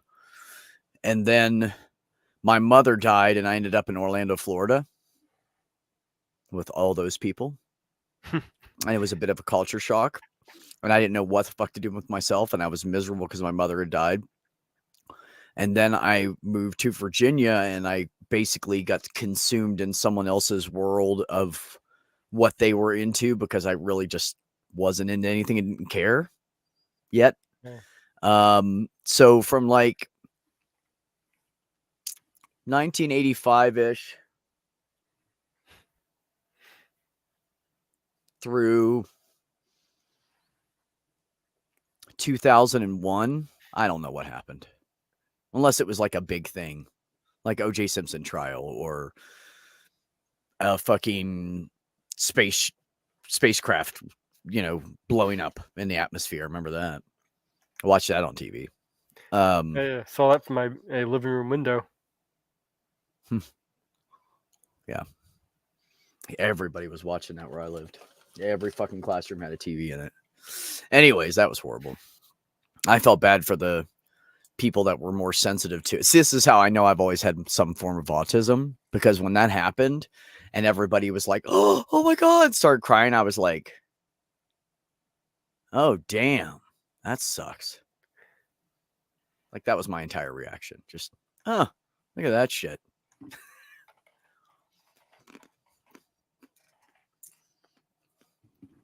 And it's weird because I know I'm such a kind, caring person, but at the same time, part of me is like, I don't give a fuck. I think I was a little So bit too young confusing. to really be. I think I was a little bit too young to be really that shocked by it. How old were you? Let's see here. I think that took place in. I was 6 years old. You were 6. Okay. Yeah, I was like 14 or 15. 15? I think I was 15. Wait a minute. What year was it? 1986. Oh, it was 86. Okay. Yeah. Okay. So I was 15. Okay. Yeah, that makes sense. January 28th, 1986. Well, hello, Crystal. How the fuck are you? Hello. We were just sitting here bullshitting. Yep. Talking about random shit. What have you been up to, Crystal? Tell us. I try to keep up with your little short videos. I like them. Most of the time, they're really relaxing. So I do like them. Damn it. It's the second pistachio I dropped on the floor. Good thing they're in a shell or I'd worry, but I'll get them later. Dave graduated high school in 84. Oh, Dave, you're actually older than me. Huh. How's that Take the shit for shells you? and I graduated in throw- 89. Take the shells and just throw them in the compost. Or use them as mulch. Oh, yeah. No, not you. I can't imagine you doing either one of those things. I'm so shocked right now. Don't you hate when the pistachio just won't come out of the shell? Yeah. Don't you hate when you get a pistachio that's the shell is completely sealed? Or you get one of those?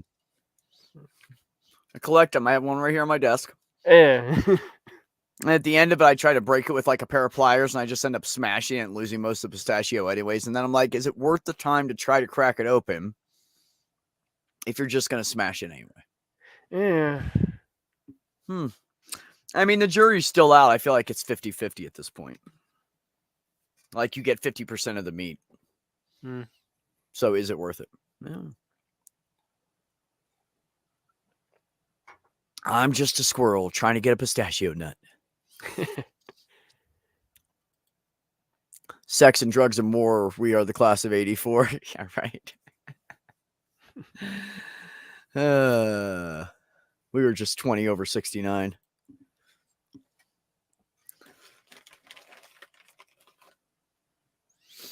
That's so funny. Class of 84. So you were born in 66 then, I believe.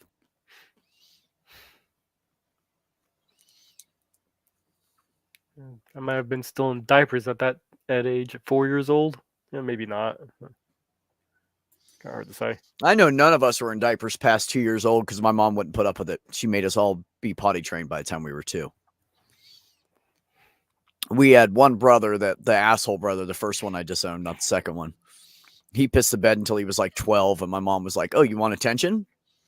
So she pulled his pissy mattress off of his fucking bed, drug it outside, hung it up on the clothesline down by the road, right by where the bus dropped us off. Oh, jeez. And when the bus, we were all getting off the bus. We were like, "Mom," she's like, "Hi, don't mind me, just airing out Keel's pissy mattress he keeps peeing on every night." He never pissed the bed again. He literally never pissed the bed again. He was doing it intentionally for attention from her. And that was his problem with me. I was the youngest. So I got the newest attention because I was a baby. And he fucking hated it. And he was jealous of me. Now, he was jealous of me because at like second grade, I was helping him with his 5th and 6th grade homework. Like, that's how it was. I got simple math. Like, by the time I was like first grade, simple math was like, oh, I got it. It was crazy. Not like just addition and subtraction, right? And then I started helping him with his fucking division problems. So I learned division before I even had to because I learned how to do it to help him. Now, you'd think you'd be thankful of that, but no, he'd beat the shit out of me all the time. Because he's got a learning disability and can't fucking admit it, and he got shafted on genes and everything in the family. He did.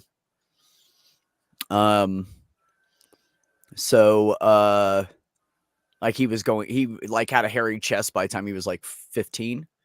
16 years old, he looked like he was a 28-year-old man. Hair on his chest, hair on his face, and everything. He could walk into a bar and get a drink anytime he wanted. And he did it all the time because no one carded him. He had a full beard like he was almost 30. Why would anybody fucking card him back then, right?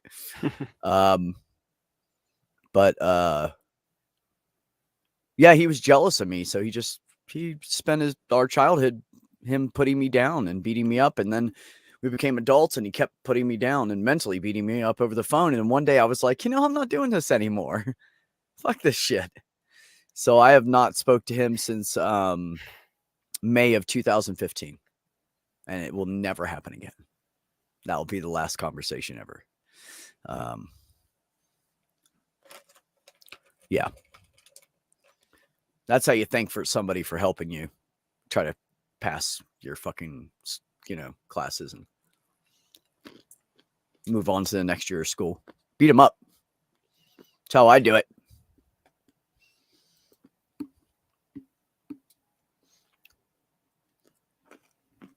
It's okay. I'm not looking for sympathy or anything because it happened so long ago, but I did learn within the last year how much my brothers fucked me up. So it's something kind of new for me. I just didn't realize how, I just thought it was part of everyday normal life and everybody did that every day. Everybody's brothers beat them up all the time and torture them and wrap them in sheets and shove them into little dark areas and don't let them out for hours. And, I know that was normal for one of my friends. Him and his little brother, they just beat the crap out of each other all the time. Oh, no, it wasn't like that. It was a one-way thing because there was almost always two of them, Mage. Richard and Keel were inseparable. They ran like a pack. I think the only time they weren't next to each other was when they were fucking jerking off or taking a shit. They were constantly together. My mom never called them separately. She said the boys and both of them would show up. They were always inseparable. And Richard stood right there and either helped Keel abuse me or he would stand there and watch him do it and not do anything. So they're equally guilty in my book. Oh, that's nice. Silver rings at our 25th. Nice. Good for you. I just remember the story from that friend I was talking about with the little brother. I remember one time he came over his house. He was in a cast. He had a black eye. Like, what happened to you? Oh, I was dating this girl, and she found out I was dating this other girl, and then there was this third girl, and they all found out about it at the same time. Didn't turn out well for him, did it? No, it didn't turn out well for him.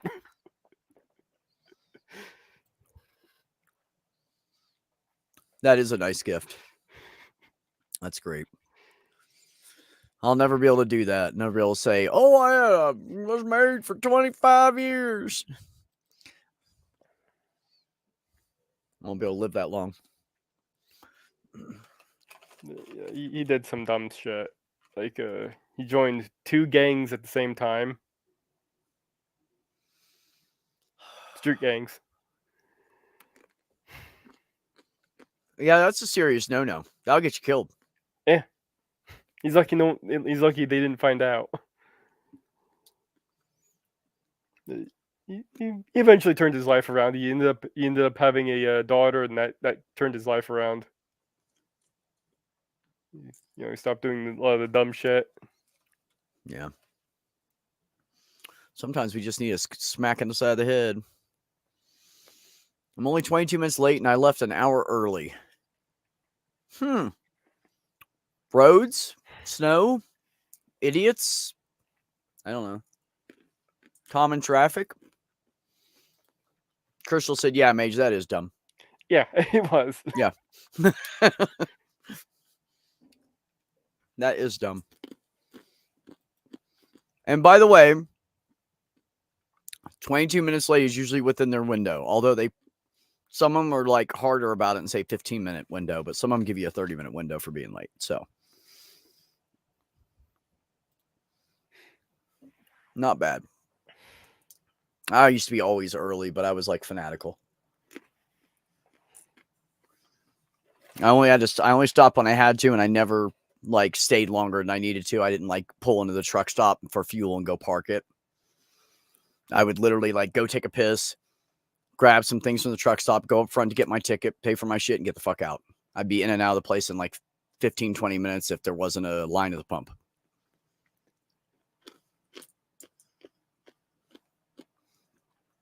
Because I hate being late. Oh, there were huge traffic backups on the throughway. Yeah, I'll do it every time. Every fucking time, my friend. I guarantee it.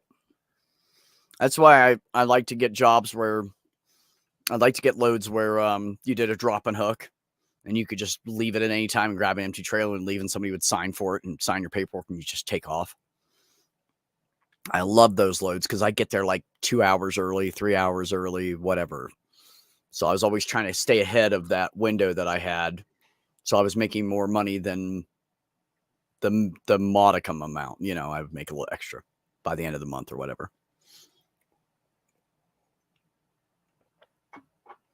5 to 10 hours counts a lot when you're a truck driver. Faux show. So weird that everything's automatic now and people are like, don't even know how to, there's truck drivers that don't even know how to drive a manual transmission. And I'm like, but are you really a truck driver or are you just a steering wheel holder at this point? Yeah. You not know how to shift a truck. That's just bizarre to me. When I worked for Amazon in 2017-ish, 2017, 2018, there was a shuttle driver there and his truck had broke down. And I said, oh, well, here, can you use the other truck? And he was like, oh, I can't. And I was like, why? And he's like, oh, it's a manual transmission. And I looked at him and I went, oh, okay. Well, I guess we better get your truck fixed then, huh? Because I have work for you to do. Like, he was worthless. He was just standing there waiting for the fucking guy to come fix his truck on the clock. I think if I was to become a truck driver, I'd definitely make sure I know how to drive whatever. Like shift. Yeah. Yeah. I mean, I I shouldn't say that. I'll definitely learn how to do that. I shouldn't say that because there's probably people in the chat or whatever that are like, oh, I've drove a truck. I don't know how to shift. You know, and I'm insulting them. I don't mean to. But Yeah. for an old school truck driver who drove before anything was automatic, except for the military had automatic trucks. My first military vehicle I ever drove that was a full-size tractor trailer, otherwise known as a 5-ton with a trailer, had an automatic transmission in it. So I didn't have to learn how to slip shift until I went to truck driving school in 2006. Yeah, I never really picked up the shifts a lot.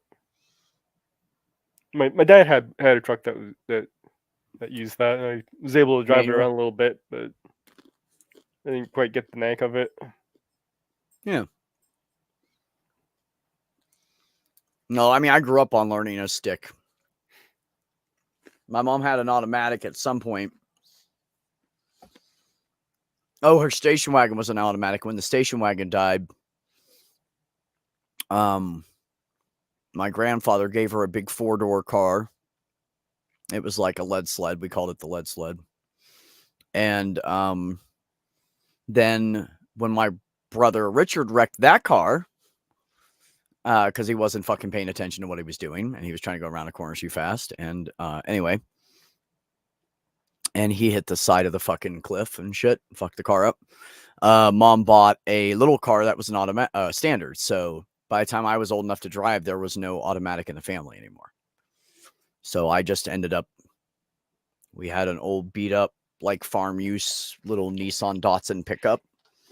And my friend took me down into the hayfield and said, yeah, I'll teach Beck how to drive. And my mom was like, all right, go ahead. You know, if you want to teach him how to shift, go ahead. So she took me down the field and she taught me. And Yeah. I tore up the field a little bit. And my mom found out when the next hay season came around and grew in and there was no fucking hay in those spots. She was a little pissed off. Oh, you learned at least. Dave said, did it have wood on the outside? Yeah, the fake wood panels, Crystal. Absolutely, that fucking station wagon did. Dave says, I drove a 6-speed, 30-foot stake bed, never a semi, but I could probably make it move if needed. My brother taught me how to ride a motorcycle too. I don't ride, but if need be, I can.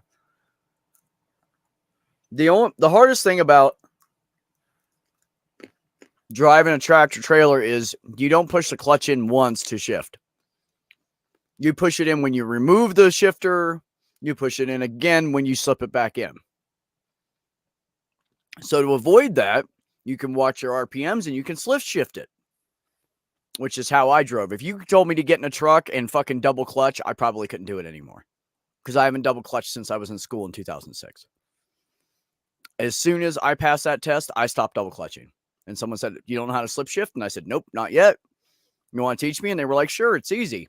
And they told me, and I was like, this is a fucking cake. Just got to watch your RPMs. So yeah,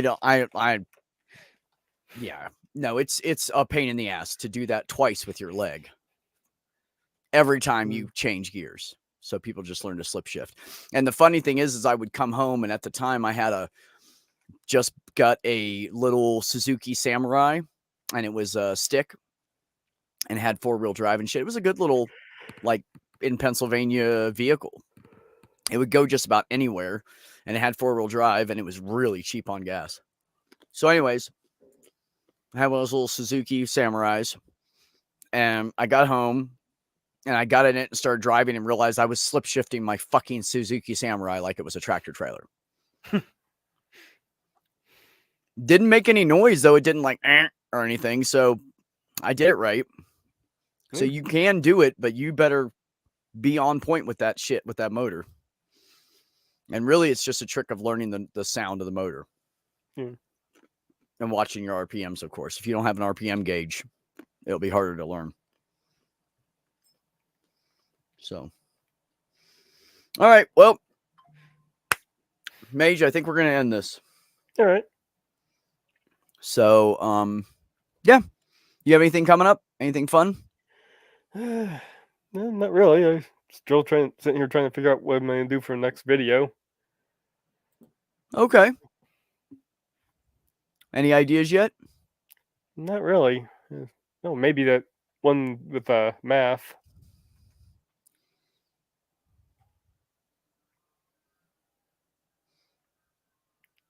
Yeah, Dave, when you are a racer or a truck driver, old school truck driver, you only use the clutch for starting and stopping.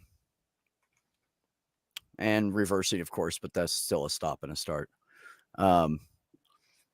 Oh, Crystal, we can't forget about Maya. I haven't got there yet. Yeah, so 9:30 p.m. Eastern, 6:30 p.m. Pacific. On Maya Adkinson's channel will be BSS Bad Science Sunday. Everybody go over there and check that out. Show Maya some love. I will be over there later. I have to work in the morning, so I'm not going to stay up too late, though, but I will try to make an appearance. And I just want to thank everybody that came on the panel that is gone, and everybody who is still listening in the chat. And thank you again, Mage, for hanging out with me for the whole stream and putting up with my shit. I appreciate it. So that's Someone's good. gotta do it. It's a dirty job, but somebody's got to do it. All right, you fuckers. Remember what I always say. Take care of yourselves. Take care of one another. And have some peace in your life. All right, you crazy people. You stay cool. Keep it real. Keep an eye out for each other. Suck in that content you love. Dance like nobody's watching. Go after your passions and enjoy them. I'm out. Peace.